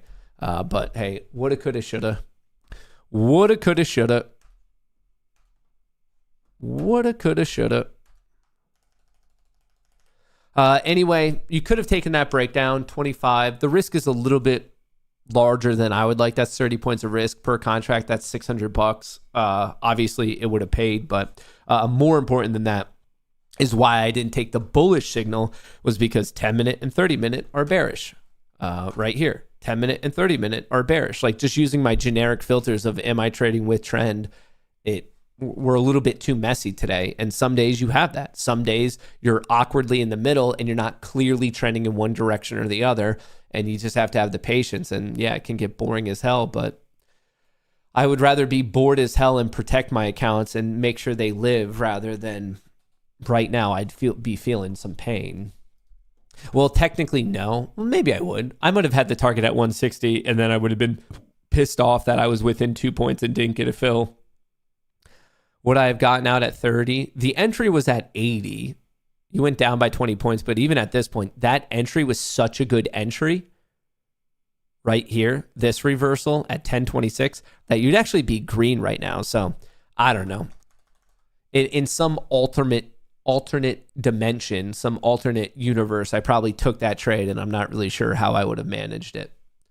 Not 100% sure how I would have managed it. All I can tell you right now is we've had a triple top at 25,150 and we've had a triple bottom at 25,060, as in we have a 90-point range going on ever since 10 a.m. this morning. Pretty much range bound. Triple top, triple bottom, 90-point range. Which way is it going to break? Your guess is as good as mine. I thought right here, the fact that we broke this trend line and got going, I thought there would be a higher low. We'd retest and then break. That's where, like, if I just had a knee-jerk reaction, that's where I thought it would have played out.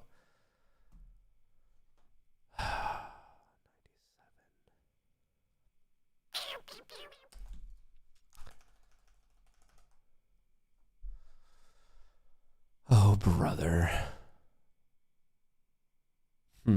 Which way is flow looking? Mag 7 swung down, picking up a little bit. SPY hit another fresh low. Tesla's looking good.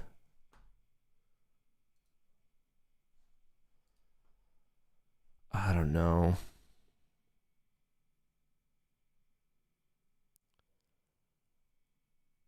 Do I want to take a stab at this one? Do I want to take a stab at this one?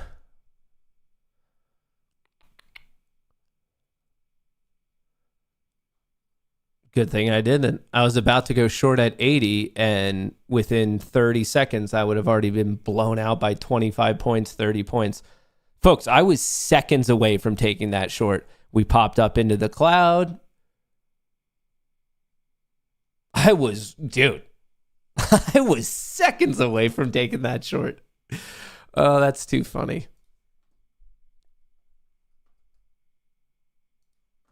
Patience, patience, patience. It's all about the heart of the cards, folks. It's all about the heart of the cards. I mean, if I like the short at 80, probably should have taken it at 100. It's all about the heart of the cards.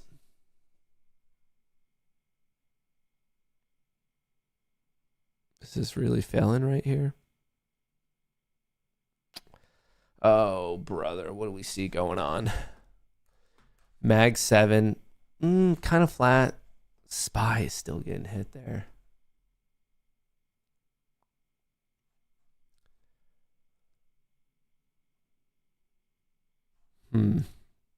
I hope I have the trade copier set up properly today. What time is it? It's 10:38.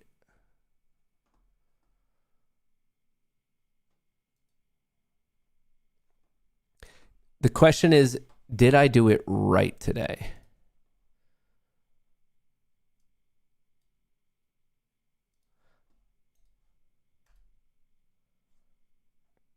No. What the fuck?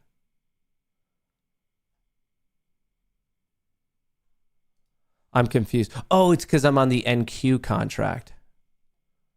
I think I did it right. I think I'm trading MNQ.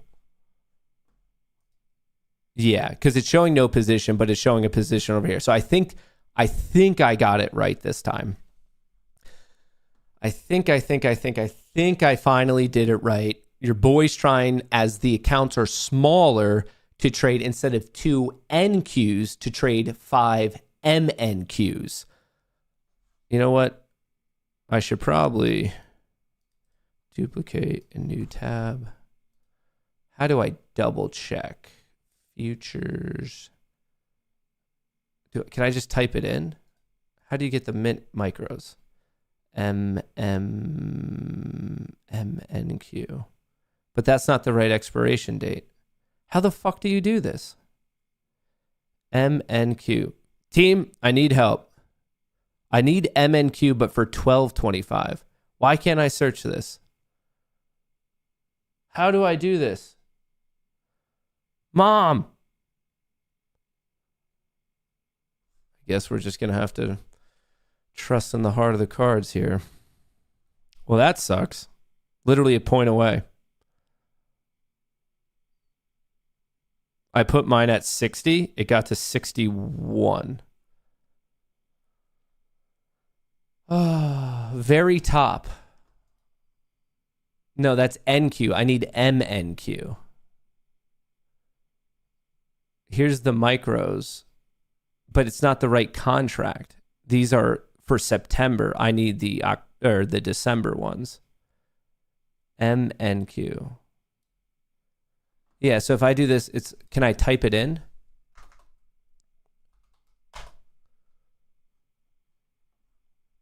Will that work? Let's see. Win in Rome. Well, this is potentially a brutal beat for your boy right here. Look at that. Look how close that got.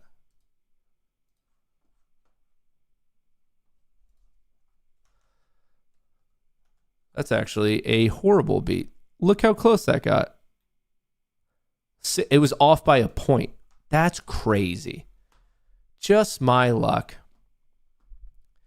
Just my luck. I got in the trade at 10:39. A minute later, give me my fill. How low did that one get? That got to 63. 3 points doesn't feel as impressive.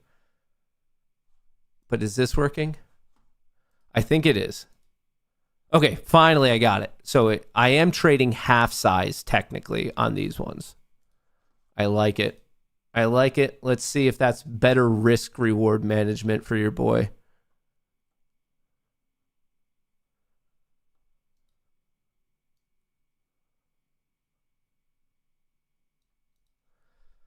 Fuck, dude. This is a battle that I don't know if I want to be in.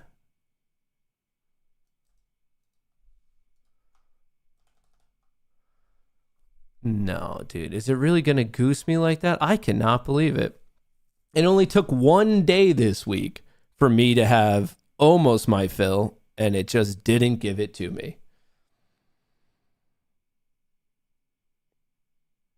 Maybe I just need more patience. I mean, I'm on the right side of trend. I could have been in at 80. I got to fill at 78, 75, so I'm not going to complain about that. But fuck, dude. Wow, this is ripping against me. How unfortunate. Well, the math is the math. Sometimes you just have to stick to the math and hope that in the long run it works. Fuck, that's a painful one. Do I just want to cut it early? Am I really feeling that pessimistic about it? Fuck, dude. I was trading with trend and everything. Look at all this EMAs. I was on the right side of super trend. This is just, sometimes you do it all right and it smacks you in the face anyway. Yep, tagged me out. Fuck. I took the breakdown. I almost got my fill, literally off by one fucking point, and that's where the trend switches. I thought my risk was 1,000 though. I must have done poor mental math on that one. Motherfucker. I really thought the fourth test, 1, 2, 3, I get on the fourth one, and that's the time it saves itself. And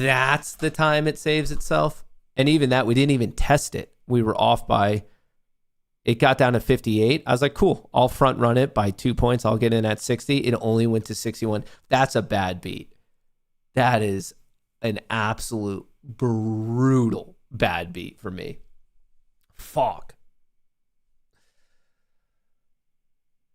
Whatever. It's always a bummer when that type of stuff happens, but when you follow your trade, you follow your trade. Why don't you trail your trades? Just curious of the mindset. I do. What are you talking about? You think I'm going to trail it when I'm only like 10 points in when vol's at this level? I find that a lot of the commentary and criticism is basically only people talking after they already see how it plays out. Like, you wouldn't have asked that question. Minutes later, it knocked me in the red. If it vomited and got my fill and puked from there, you would have never asked that. Remember, you think of it through the lens of, are you only asking a question, or are you only looking at it because of Monday morning quarterbacking? Like, that is, it happens legitimately all of the fucking time. All of the time, where our brains are wired knowing what happened, of like, oh, how could I have played it better to take advantage of that? But you have to remember the fact that you didn't know that was going to happen. So if I showed you this chart right here, what I'm saying is I got in on this short, on this break, risking this high, targeting the low, and then I wanted a runner right here. If I showed you this chart, you wouldn't be asking the question of why didn't you trail, because it was going my way, had a little bit of a pop, easily could have been rejected right here and then plummeted, even though my trailing would have been knocked out. So if it did play out in that way, you'd be like, oh, that was smart that he kept it there. As soon as he locked it in, he went to break even, moved on with his life. However, you're now asking the question because with this information, you know that it popped and it literally reversed trend. Look at, we come up to the 50 EMA, tries to get hit, and then actually reverses off of it and then just keeps going. So like, just, I guess I really don't care about how you look at my trades, how you judge my trades. But my comment is, be careful with how you're judging your own trades and ask yourself, are you only judging your trade positively or negatively based on information you didn't have at that moment in time? Because if you are basing your trades, like quality or not, whether good or bad, based on how it then played out, you're never going to get to a good solution, because once again, you don't have that information at start. So you can only judge it right here. I got into this short. I was trying to get like in a little cheeky little scalp trade, and then I was going to go stop to break even. And if it broke down, I was going to be able to ride it. I really didn't even feel like it was that big of a reach. I had it at 60. And once again, rewind the tape. It went to 61. I was just off by a point. And that 1 point cost me 1,400, because I would have been locked in 400 And then my stop would have been break even and I would have been knocked out at 1041. And there's actually a good chance I would have taken the next short at 67, which that one would have then been blown out. So maybe I would be down like by 1K on the day. So regardless, this setup without the pivotal change here was at 1043. That is where it just obviously got brutal. Oh man. I like this breakout trade too, but the risk is too far. Going long at 40, risking 10, you're risking 30 points. That's just a little too much risk. A little too much risk. But if you took that trade, as long as you're trading the appropriate contract size and whatnot, another VWAP retest, I don't mind that at all. We're coming up for the third to fourth distinct VWAP test. Maybe the day does want to go green. It's kind of a tough day right now because the market, by pretty much any measure, is indecisive. We were flat, got hit, maybe it's rebounding right now. The Mag 7 was bullish, trending down, now flat. The SPY, we were red, then green, and now we're red, but we just keep poking green. Same thing with the Nasdaq. We're just chilling right at this key level. I guess Tesla's looking pretty good. Avago's looking pretty decent. Tesla's actually the biggest gainer. Bitcoin's chilling at 94. Google's up 5% right there, trading at 290. But we're range bound ever since 10:05. I thought this pump's failure was going to lead to another leg down. It didn't. We just caught for the fourth or fifth time, and we bounced right back up to the top of the range. Google isn't indecisive. Most of it's from the overnight gap. What do you mean it's not indecisive? Are you looking at the same chart? Do you literally not see the similarities from 10 until now as 10 until now? Dude, I swear sometimes when we hear all these metrics of 90% of traders lose money, win trading, that always sounds dramatic and we're like, holy shit. And then to the point that it even surprises me. I'm like, really, that many people are losing? And then I see comments like that where I'm like, oh, yeah, no, it does make sense of why they're losing. It 100% makes sense because I swear, some people, the dumbest fucking comments. Dude, just open your eyes. Open your fucking eyes. But for those of us living in the real world, we're just waiting. SPY, well, it almost got popping there, and now we're fucking breaking down again. Another VWAP rejection. Another VWAP rejection.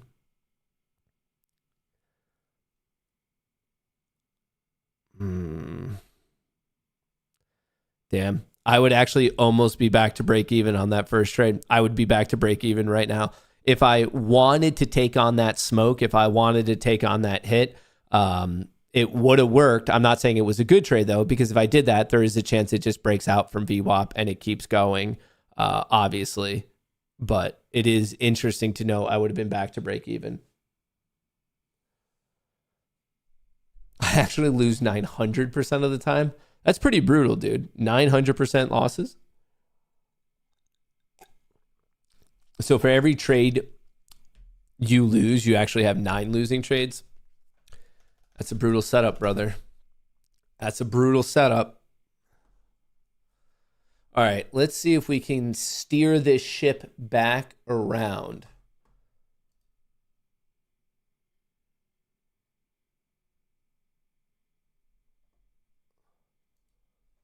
I don't mind another short here. It's just where can I just need a point that I can really pick as a realistic point that I'm just not going to get fucking blown out again.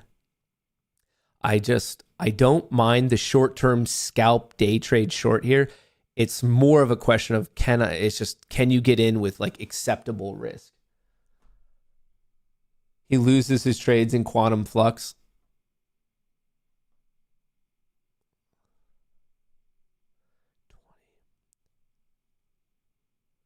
I'm envisioning a trade maybe where we pop up to 100, 110, 115, and then using 120 as the risk. Like a little pop right here is kind of what I'm picturing, but who knows if we're actually going to get that. Who knows? There's that pop to 100. I'm watching this pivot high here, 120. Wow, no, that's a strong one. We're going to take it out. Well, that invalidates that trade. We just made a fresh high off a higher low. It's just so indecisive, man. It's so incredibly indecisive on this time frame. If you're day trading, good luck. Good fucking luck. Unless, are we getting rejected right here? Is this just a double top at 120? What's the options flow looking like? SPY just hit a fresh low. Mag 7 curling up a little bit after this bleed off. Interesting hit there at 1034. Maybe we are going up. I mean, we just literally are seesawing back and forth on this red-green line. That's all it is. That's all it is. I guess you could watch this for maybe some form of an indication.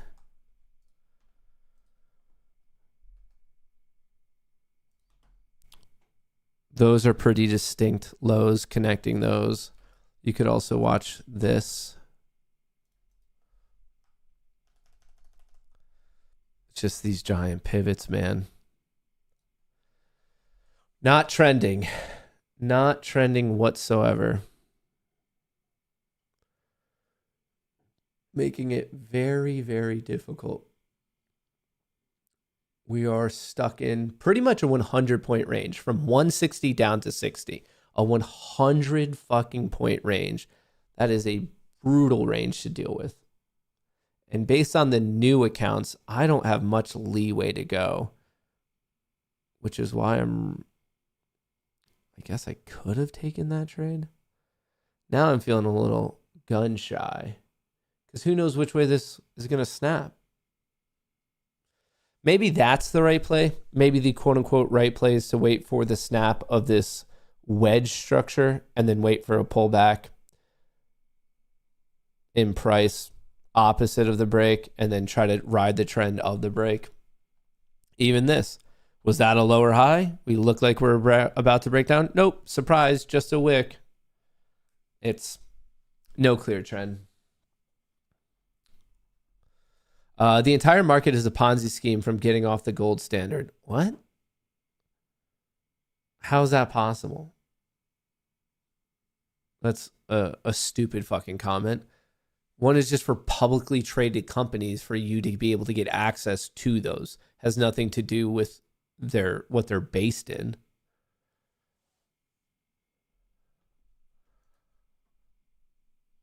You really think the stock market was invented after we got off the gold standard? You think the stock market was invented in the 70s after Nixon took us off the gold standard? He's like, all right, not only are we going to a fiat currency, but I'm going to create a mechanism. All right. Is this what I need to pay attention to?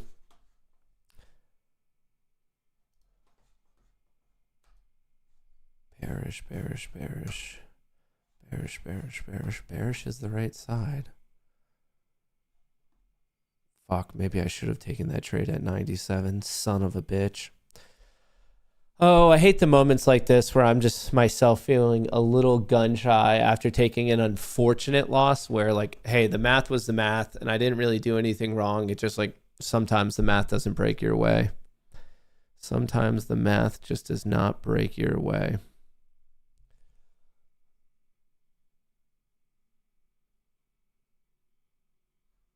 Oh, will it be nice and give me a bounce back up to 100? Or is it going to go without me? The trade I've been waiting for pretty much all morning. Son of a bitch, dude. Once again, if I held that very first trade, I'd be break even right now. Oh, that's a brutal one. That's going to be one that you want back.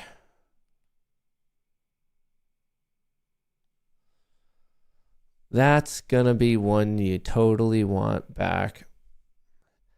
You could have got in on this break of 105. Granted, it wicked hard, so you'd have had 10 points of heat, but then it didn't last for long, and then it ended up going all the way down. You probably would have locked in your first target here at 77. Your stop is now at 105, 106.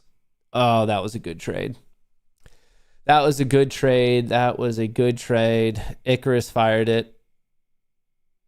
I was just, like I said, maybe the right word isn't gun shy, but I was a little too nervous to take it because I just didn't like how big that wick was, how weird it was.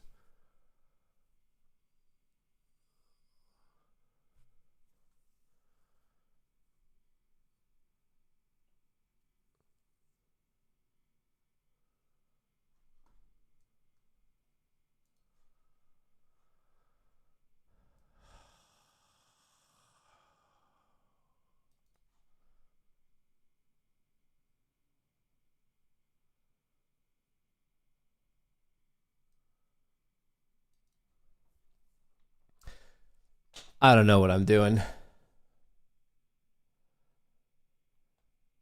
I don't know, dude. I don't know.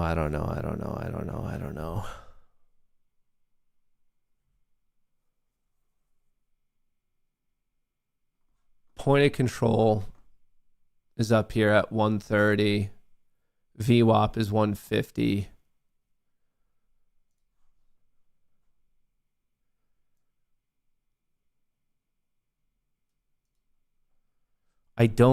I could risk 90. I think so many people are going to be paying attention to that 100 level right here, exactly 100.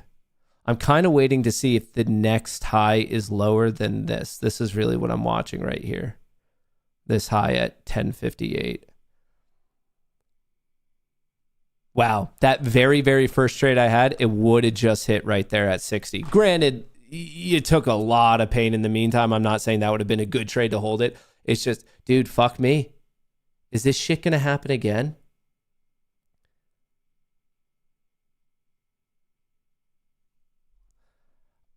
I'm watching 100. I'm also watching this high right here at, what was it, 122. I'm watching double top here.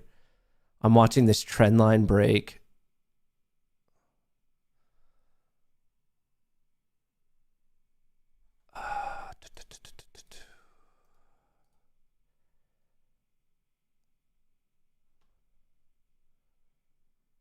How bad is this going to get for me?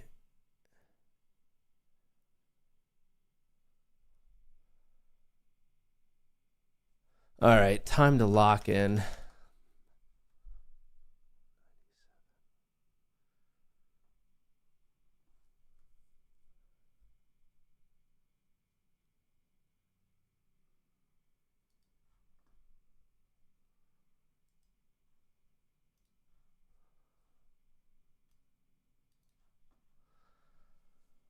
Oh, I added another one, keeping the stop kind of close. I was trying to get in at 80. Horrible slippage of 4 points.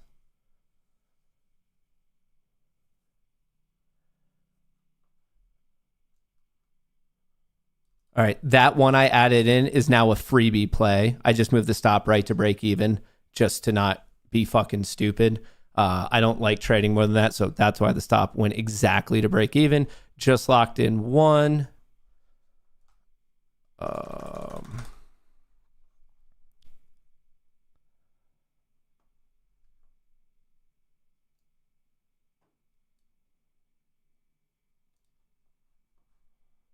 right, risk management. A lot of moving parts because I went up to 3. But I think I finally fucking caught something here.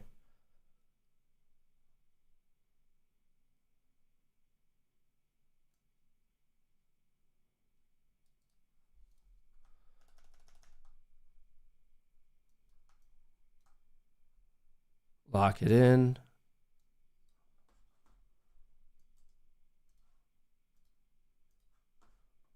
Nice.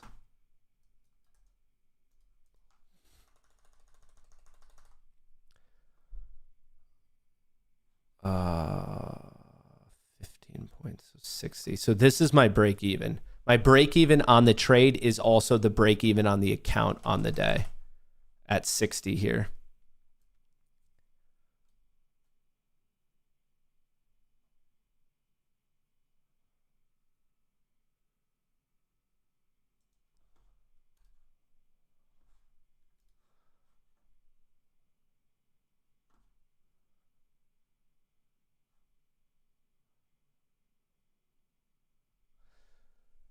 You think GNS is done? I was one of the first people to call out how much of a fucking horrific scam that company was. Go look at my recent tweets, like search Matt Kohrs GNS. It's been done. That was one of the most evident pump and dump scams out there.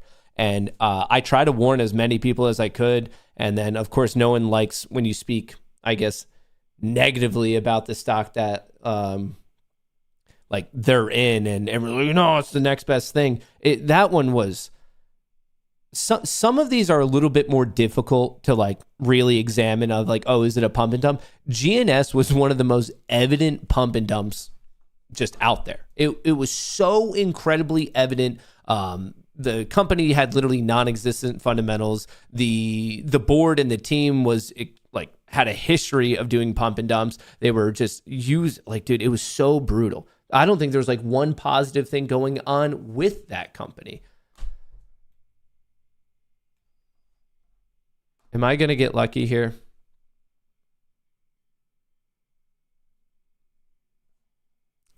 It feels like it's getting awfully close to knocking me out. Feels like it's getting awfully close.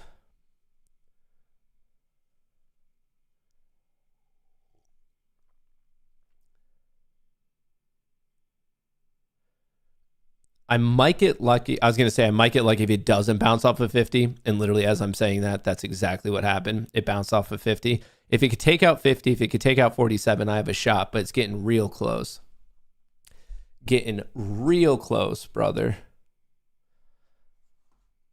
It just knocked me out.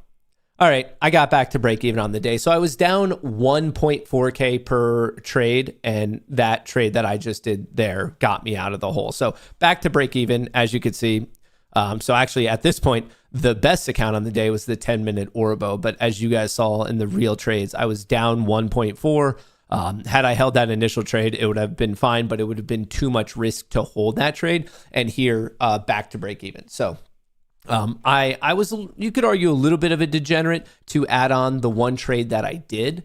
But hey, sometimes it works. And wow, my stop exactly. And then it pukes in my favor. How many times have you guys gotten to see that recently?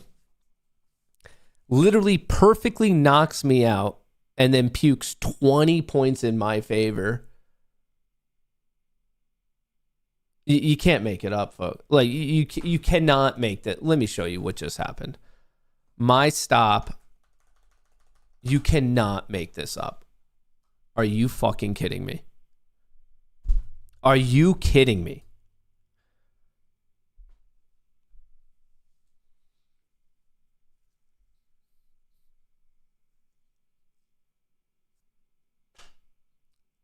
No one else has to battle with it like this. I was the top tick stop out, and now it's vomited 50 points in my favor. I'd be up $1,000 per account. I'd pretty much be done on the day. I think my target was 2505. I think I was targeting this level. That's where I believe my profit target was. That's crazy. That's fucking insane. Wow.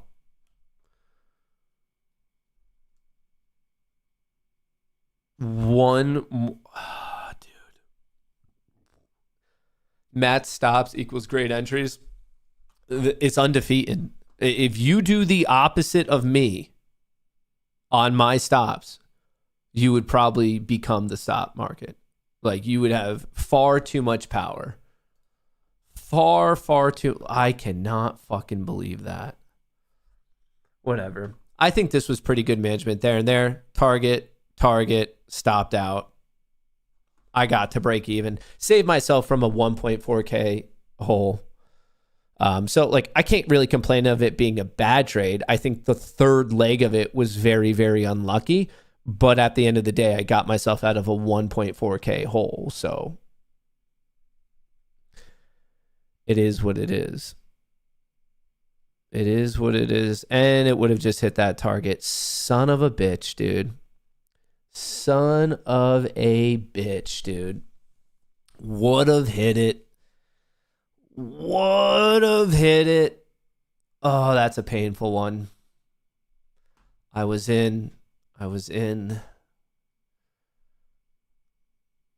That was a good entry too. Breakdown at 46. You target 500.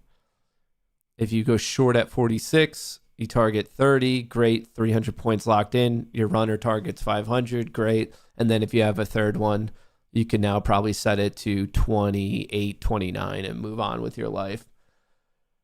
Don't stress. I mean, it's a bummer when that happens, but I'm actually stoked I just got myself out of the hole. So like as much as that final one's a bummer, look at boom, boom, boom, boom. I was in a 1.4, like I'm now break even. So like, I guess I don't mind it. It's, yeah, I mean, you could always say like the aw shucks thing, like woe is me, but I got my trades in on the day. I didn't blow up my accounts. Maybe I see an opportunity. Yeah, I mean, at this point, I would say a pretty obvious target is all the way down here.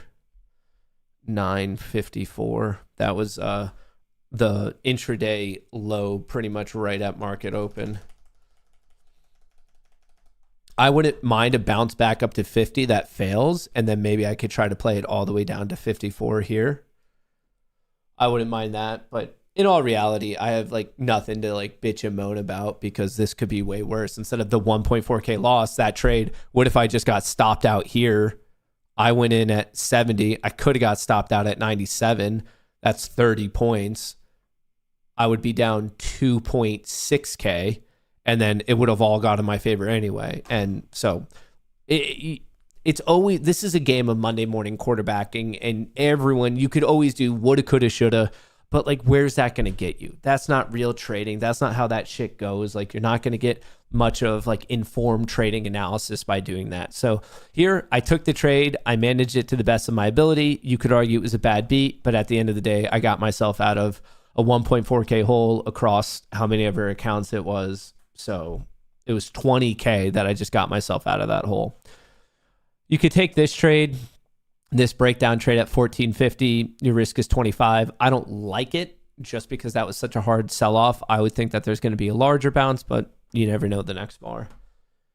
You never know the next bar. What do we have? SPY is almost at the intraday low.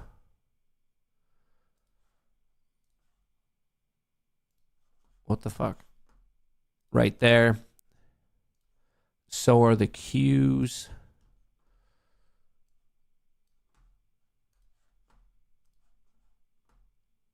Right there. VIX is above 21. VIX is above 21. Really? It's not going to give us a little bit of a bounce? It's going to make the bears chase it to the downside?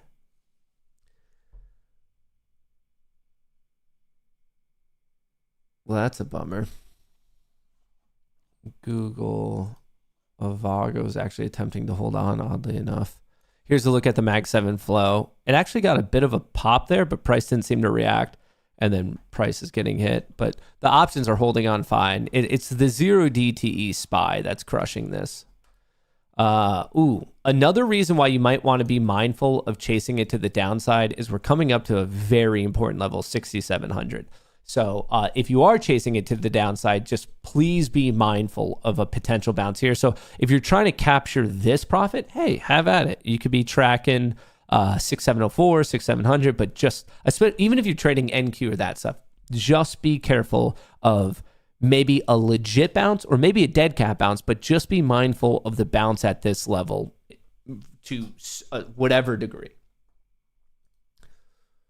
To whatever degree that would be. And honestly, if you took this trade, that would have worked. The one we were just talking about at 14, risking 25, you risked 11 points. Back down to 500, you move your stop to break even, locked in one there. And if it runs, it runs. If it runs, it runs. SPX is right at the 50 SMA. I don't use SMAs. I think simple moving averages are pretty stupid just because it equal weights all the pieces of data. While in my mind, it makes sense that the more recent data is more impactful. So I use EMAs more. I'm just personally not a fan of SMAs. I'm not saying that they're absolutely horrendous. It just, in my brain, EMAs make more sense than SMAs. But remember, those aren't necessarily things that should be used to like the exact like penny hit. You're using it for rough ranges, rough areas. So for example, SPX still has a little bit of distance to go to hit this. So even though we're at that 50 SMA, what matters is 700, which is 6 points below. If we go there and then bounce, no one who knows what they're talking about would consider that be breaking the SMA. They would say we bounced off of it.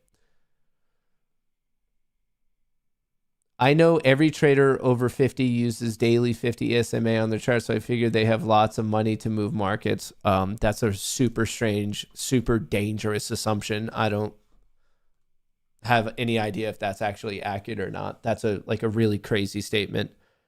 I know every person over 50 uses that. Like, what? It feels like you're just making up a stat and then trying to trade off of it without actually backing that up. It actually feels fucking clinically insane to me.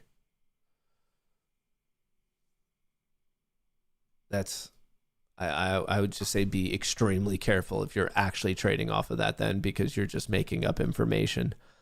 I think a lot of traders just take random things as if they're gospel, as if they're truth, and assume that they have to be real. And then all of a sudden they start betting their hard-earned money on it.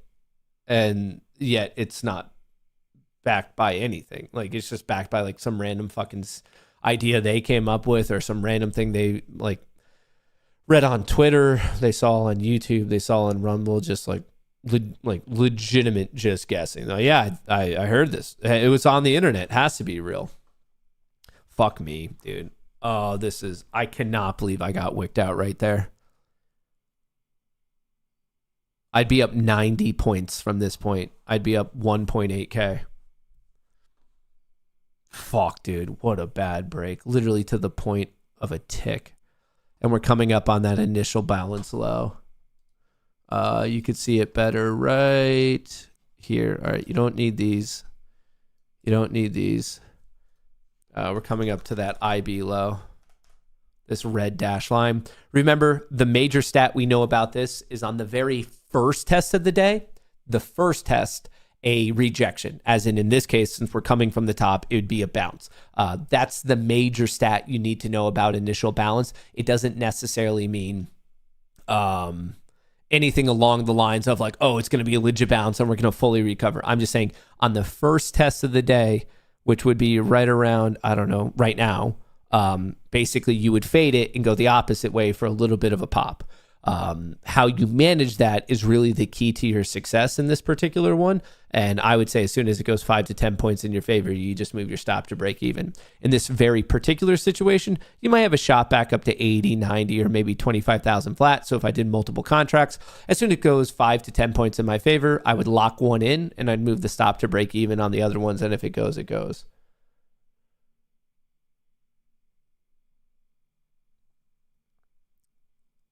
Look at that. Are we going to watch it play out in real time? If I go to the 100 tick, will it show it? Yep.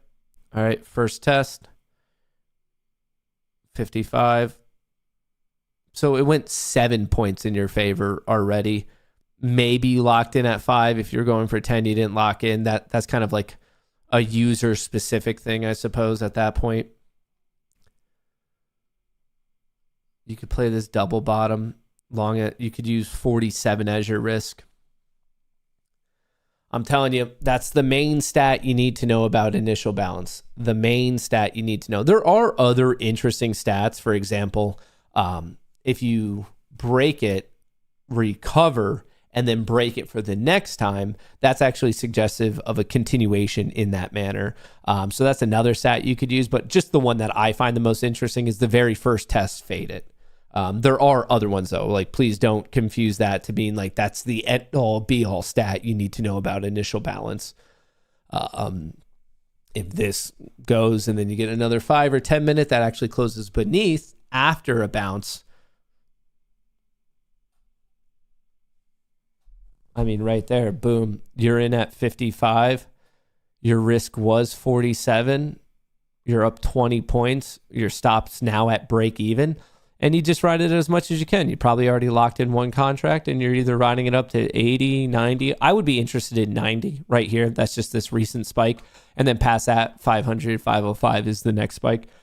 But the point is you already locked in a little bit of money. You put your stop to break even. It's a freebie play. This game, especially when it comes to like the sim to funded world of just like little prop scalp trades here and there, it just comes to that. Not the worst. I'm actually kind of waiting here with you guys to see if this bounce ends up failing. 80.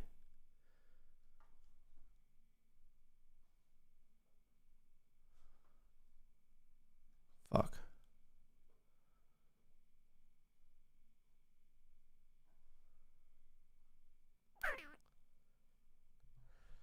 Oh, I'm tempted to go short. The only thing I don't like is it didn't retest 25,000.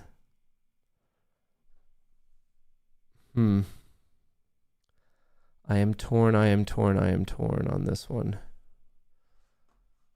I just need to double check one thing. SPX, oh, it could so easily bounce off of it.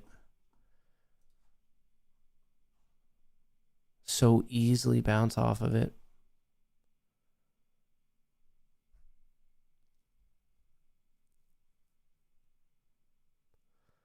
Where's SPX at? I would have taken this short, but I'm just too concerned that SPX is going to have a bounce. Like we're right at an important level. We're just below 6,700. And I'm just expecting traders to react to that key level. Maybe it's a real bounce. Maybe it's a dead cat bounce, but I haven't even seen a little bit of a bounce yet, which sucks because I could have taken this trade at 64. I'd be up 15 points. Dude, there's so many trades here that I'm just like hesitant to do it. And those end up being fine. And then the ones I'm like, all right, fine, finally, fuck it, I'll do it. And then those are the ones that it's like a sweat. Could have taken either the short here at 64, the short here at 61. You lock in maybe some at 50, maybe you lock in some at 45, like somewhere just in this zone. Your stop's at break even. Depending on where you either did or didn't get in, you might have just get knocked out. But the reason I didn't take it is because where SPX is at. I don't want to go short at a level where we really haven't seen much of a bounce quite yet. I would be expecting some sort of, at minimum, 5 to 10 point bounce, and then we decide, are we going to roll over or are we actually going to fully recover? So that's why I didn't take it, and you're definitely knocked out for break even here. Oh, brother. I don't know. On a day like today, do I even want to force it? Am I forcing it? I mean, I'm break even. I was down. This worked out.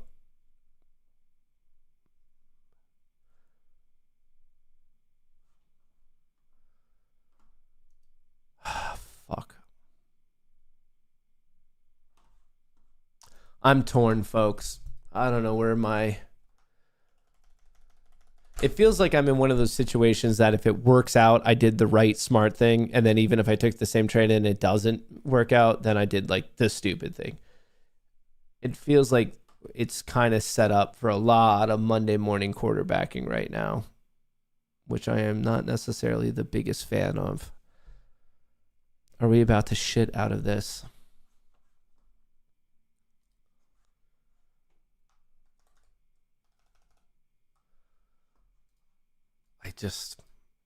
I don't know if I could bring myself to really take this short without even an attempted bounce.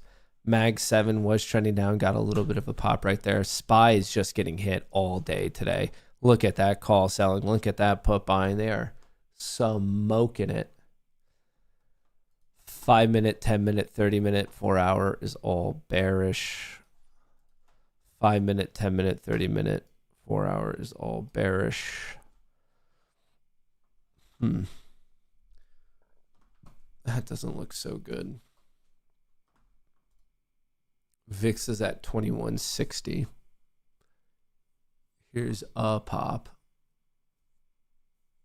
Like I said, I wouldn't mind a pop all the way back up to 25,000. Just feels like a realistic level to test. Feels like a realistic level to test. Right about there. SPX just back to 6,700 right now. So if this is a bounce, as of now, it's pretty lethargic. Of course, who knows what happens next, but pretty lethargic at this moment right here. The recent high is at 712. That happened at 11:10 a.m. So we puked to this key level. If you took this breakout trade, completely acceptable. I'm not doing it today because it's counter trend, but obviously your risk would either be the extreme low or the recent low. You're in at 700, good level to be in at. And then from there, it's just how lucky are you or aren't you? Mag 7 got a bit of a pop. Options world is looking weird right now.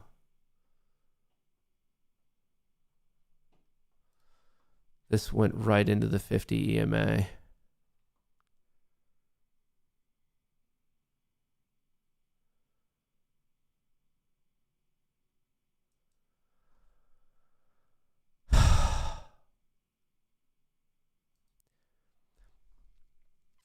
If this breaks down, it would be a textbook Icarus short. I'm not in a position. I have a pending order. And now it's actually maybe showing a little bit too much strength. I'm watching this high, which it's testing right now. I'm watching 500.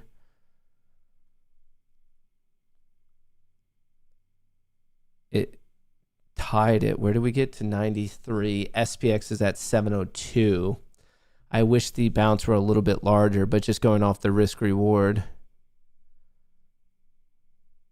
Just going off this risk reward. I wonder if it just wants to test 500 and then puke out. I don't see much going on with respect to Bookmap. I thought there would be a lot at 25,000. They're not. They're up at 25,020. Damn.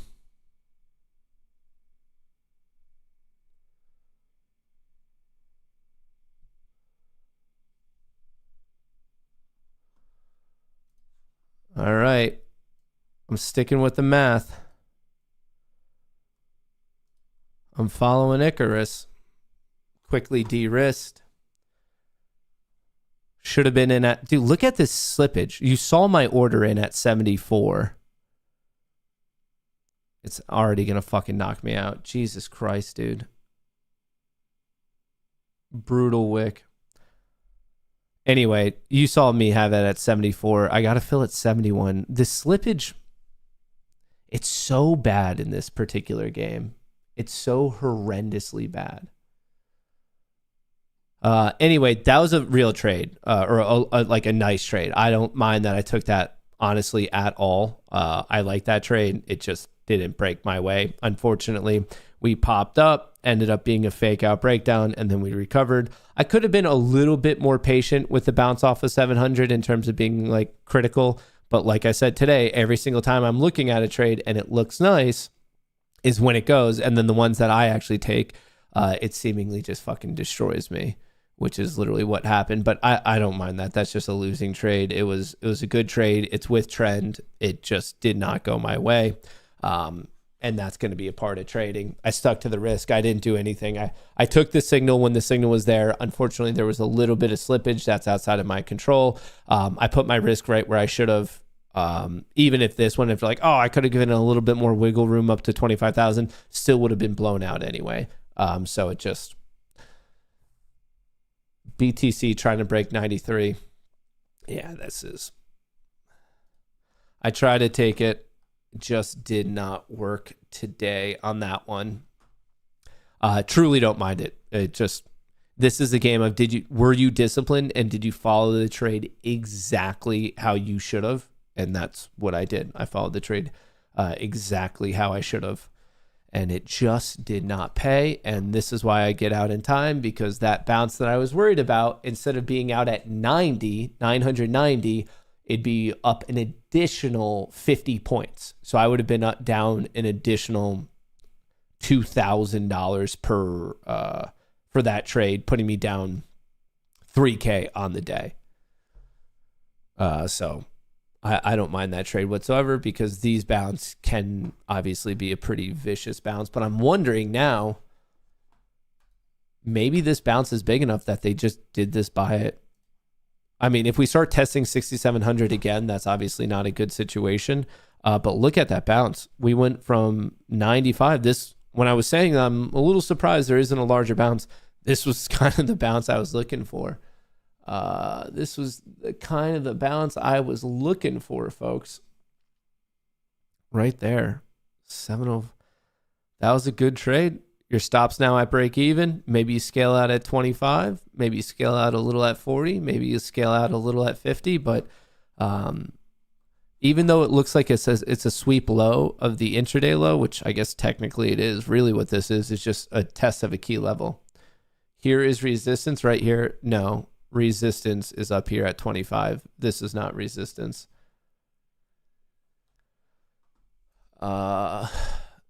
No, you're looking at one ass random wick on SPY, which is a silly thing to do. The main product that big money is going to be trading is going to be SPX. Main resistance, I'm telling you, it's not 20, it's 25. You could even see it in terms of options and these key gamma levels. Right here, see this negative node? Well, this is why you get out at your risk, folks. I got out at 93, I guess, which was kind of brutal, but I could have been literally 80 points worse off. Like, this is a great example. If you need something to drive it home of just stick to your plan, this is why, because I would have lost all the new accounts and my big accounts would have been down way more, to the tune of like, I don't know, maybe 4 or 5K is how much they would have been down right now. So instead of being down 5K, I'm down 1K. I'm going to take that all the time. Like, this is why you stick to it. Now, if I wanted to be a degenerate, I could have tried to quickly switch there, and granted, that would have worked out beautifully, but this is why you get out. It broke the structure. I was hoping for a continuation of the structure. This structure did not continue. We popped up. We made a fresh low. I said, great, I'm going to try to ride it all the way down to the initial balance. Nope, popped up, switch trend right there. That happens. Sometimes you're going to get in when it switches trend. This is why you do it. These accounts, or at least some of the accounts, would have been blown out. I would have lost them right now. So for all the times that I like bitch and moan about like, oh, like I was one tick off, like I can't believe it did that to me. Well, you still honor it, because there's these situations where, yeah, some of them are tough beats. Other ones you had to get out because you're going to lose everything. So I think this is a really, really good reminder of, oh, and we're going all the way back up to that. Jesus, that's quite the bounce. We're going right back up to that 50% recovery of the initial balance, which is like really that equilibrium point. So just watch 100. But that's why you do it. If you need something today to remind you of like why you get out at your risk, that is why. I tried to play this fake out bounce, wasn't a fake out. Well, the fake out breakdown ended up being a fake out, but I tried to play this breakdown, which I thought, okay, cool. We'll target 55. We'll see how it goes. Maybe we bounce, maybe we don't. Granted, I'm in at 70. So at worst, I'm up $600 on the day. Nope. Hit my risk, got out, and the accounts would be fucking devastated right now. So that's your daily reminder of why you get out when the structure changes on you. And I'm defining structure as like the succession of highs and the succession of lows. This stop meant a new fresh high after a new higher low. That's a change of trend. Lower highs, lower lows. I tried to play the continuation. The trend did not continue. It flipped on me. Boom.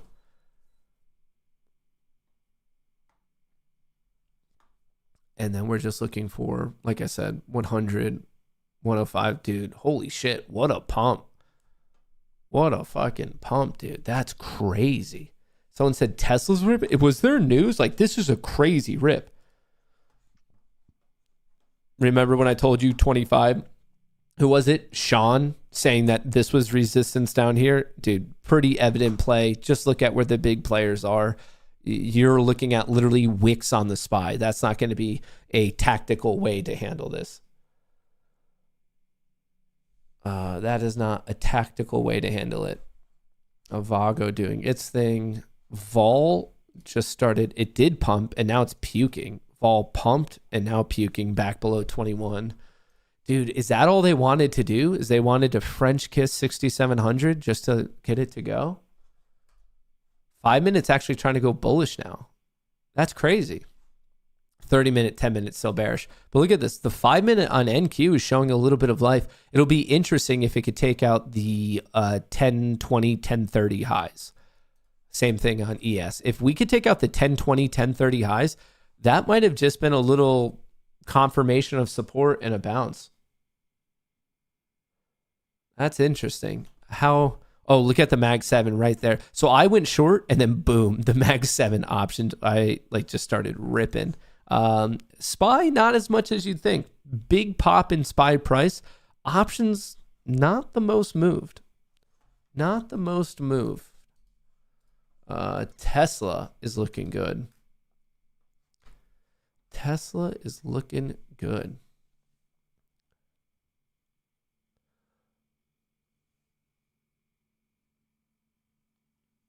Is it going to recover? So this is the question. Is this just a lower high? Or if we, and it starts to fall over, is this something worthwhile to be shorted? Or if we dip a little bit, is that just the higher low and you should play it up? Like, you don't know. No one knows the answer to that. And that's the tough part of trading, is we all wish we knew the next bar. We all wish we knew the next bar. Mag 7 showing a bit of life. SPY, not really showing life. I guess there's a little bit of life, but at least it's not getting decimated anymore. Things really started to break after this guy, this flow alert back here at 10:07. SPX just battling it out right at key level. I cannot tell you if the bulls or the bears are going to win this one, but I can tell you it's just a key level worthwhile to pay attention to. I wonder if it is just going to get rejected right here and crack this last 5 minute low, take out 21 and send us back down to 700. Or is it an inverse shoulder, head, shoulder? We're going to make another weird higher low somewhere over here. And then that takes us back up to the 740, 6,740 high. Lots of whipsaw, folks. Lots of whipsaw going on today. So be careful with your sizing. Be careful with your entries. Ideally, whatever risk you think you should be taking, it's probably a good rule of thumb right away just to cut that in half. VWAP is now 130.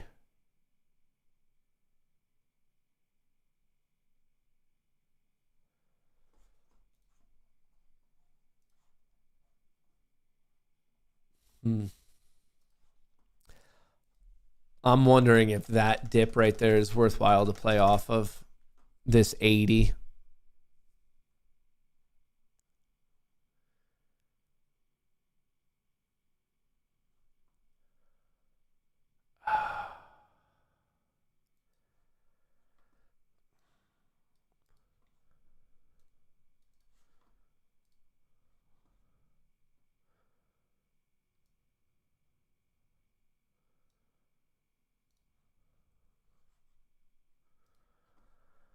All right, I'm playing a VWAP test. We talked about that earlier today.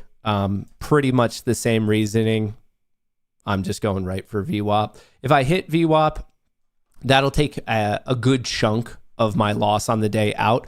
And then I could do the stop to break even, or I could use more whatever this low is here. I'm going to probably look at options flow, but in the meantime, I just want to first make sure I can get out of this. Ideally sooner rather than later, this VWAP test. So that's the first goal. First goal.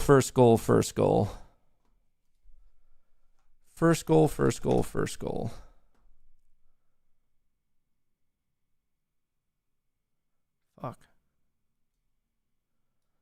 I wonder if while I'm waiting for this one, stop to break even, and then when it fills it, maybe then expand it. That's not the craziest idea.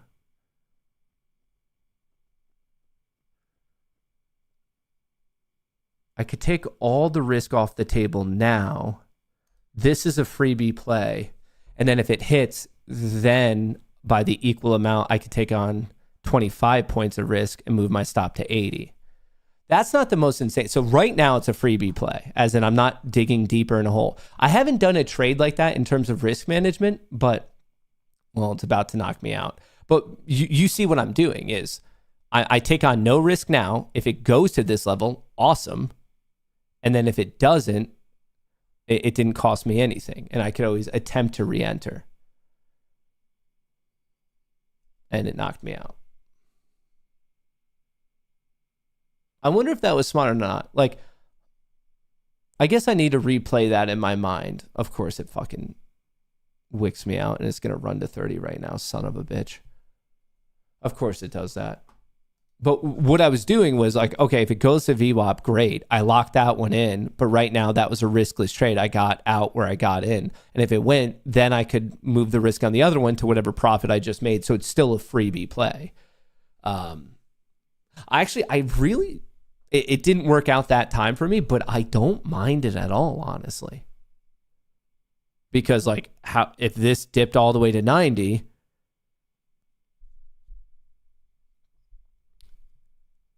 I really don't mind that. I kind of like that right there. I kind of like that play.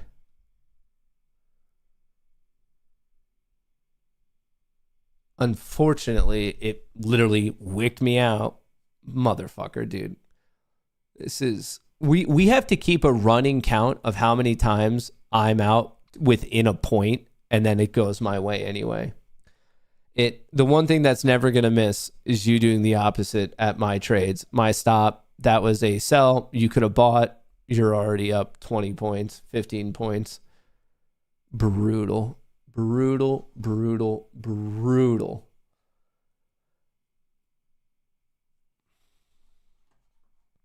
But anyway, just to clarify, that one I got in and out at the same point. There's no pattern day trading in the world of futures. You could do that shit all day.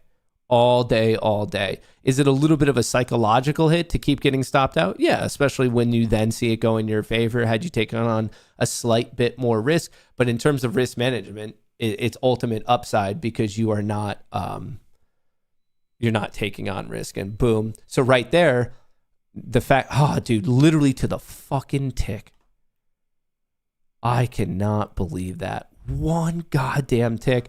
Because right there, I'd be able to lock it in. I'd move my stop. Honestly, I might just leave it at that level at 105, my entry. And then this is a runner. I'd be almost break even on the day.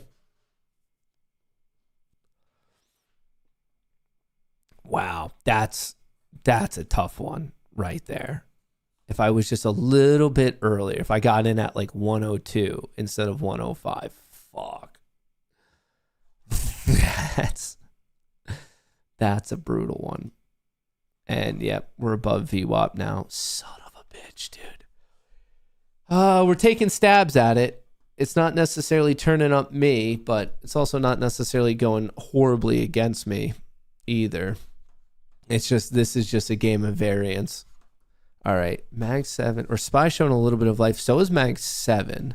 Spy's trying to go green. ES is trying to go green. So is NQ. NQ, we're testing those levels right now. Like I said, this is an interesting shelf to test. Oh, I wouldn't mind the pullback to go long into. I don't want to chase it. I always get myself in trouble when I chase this shit. Like 40 points of heat for no reason where I could have just been patient. Maybe a little bit of a VWAP retest or something like that. We're going way over on time today. I guess it's just because we didn't really get many trades in early. Are we just doing a VWAP retest here?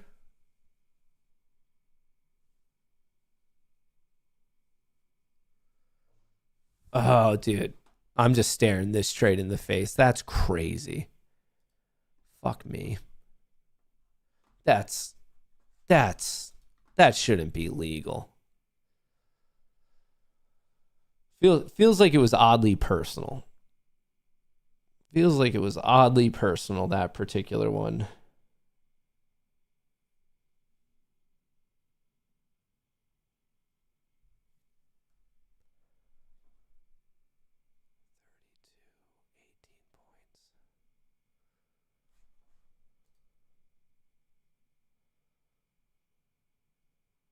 No, this is still like it's a little too chasey. Like we're only.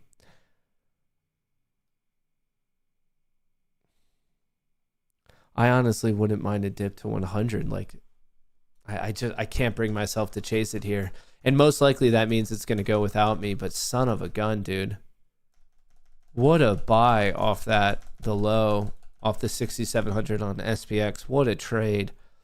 You'd be up so much money right now. Honestly, I feel like I'm not even trading poorly. I feel like today is just like a lot of weird little bad beats. So that actually kind of makes me more optimistic because like I don't feel like I'm necessarily like getting tilted or anything like that. I feel like, hey, sometimes you get a little lucky, sometimes you get a little unlucky. And the way I look at it is if I'm getting this unlucky right now, that means my lucky trade should be like right around the corner. But the fact that I can keep the loss manageable and like not get like completely fucked up here, I kind of like it. Yeah, we're looking for the VWAP retest. Yeah, it feels, honestly, I'm sticking to I feel disciplined today. Like, I feel like I'm doing what I should be doing. It's just not necessarily going my way, which is fine. You're not going to be in control of that. You're not going to be in control of that.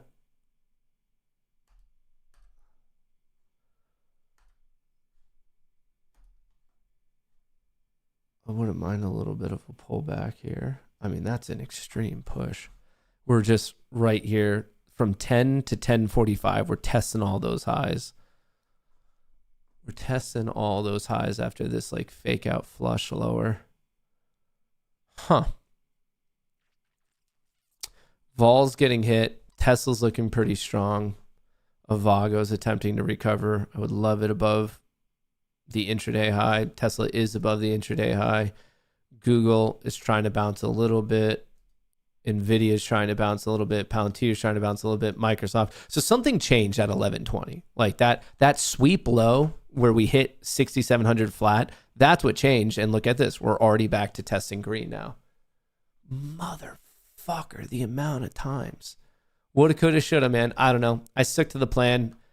And did the plan necessarily make me massively profitable today? Nope. I'm in fact down, but it at least did save me from like blowing out my accounts and doing dumb shit because I did have that short that if I held it to here, I would just be complaining about why is there no reversal? Really? It's not even going to breathe for a second. In fact, if you watch the show long enough, you've probably been here on days that I've done that and be like, are you kidding me? This bounce just keeps going and going and going. So the fact that I just stuck to what my risk should be, it's a win. I count any day as a win. I know it doesn't seem like it. I know it's crazy to have red on the charts and be like, that's a win. But it's a win because I stuck to doing exactly what I should be doing. And I didn't like do degenerate shit and spaz out and like just take on undue risk or anything like that. It just stuck to the plan. And also the day's not over. It's not even noon o'clock yet. I mean, if I see a nice little dip here, we see a little dip, recovery off that dip, maybe a little bit of positivity in the options flow. Hey, that might be something I could take advantage of. And before you know it, maybe I can officially get green on the day. But thus far, I'm chalking it up to a win. Before I let you guys go, if you could do me a massive favor and check out Public, and it's just not me a massive favor, but it's all of you. This truly, in my humble opinion, is the best place to be trading options because it's the only one where you get rebates for every single time you trade one. No other brokerage does that. Check it out. It's pinned to the top of chat. It's in the description of the video. Make sure you use that link because you're going to start out at a higher rebate tier.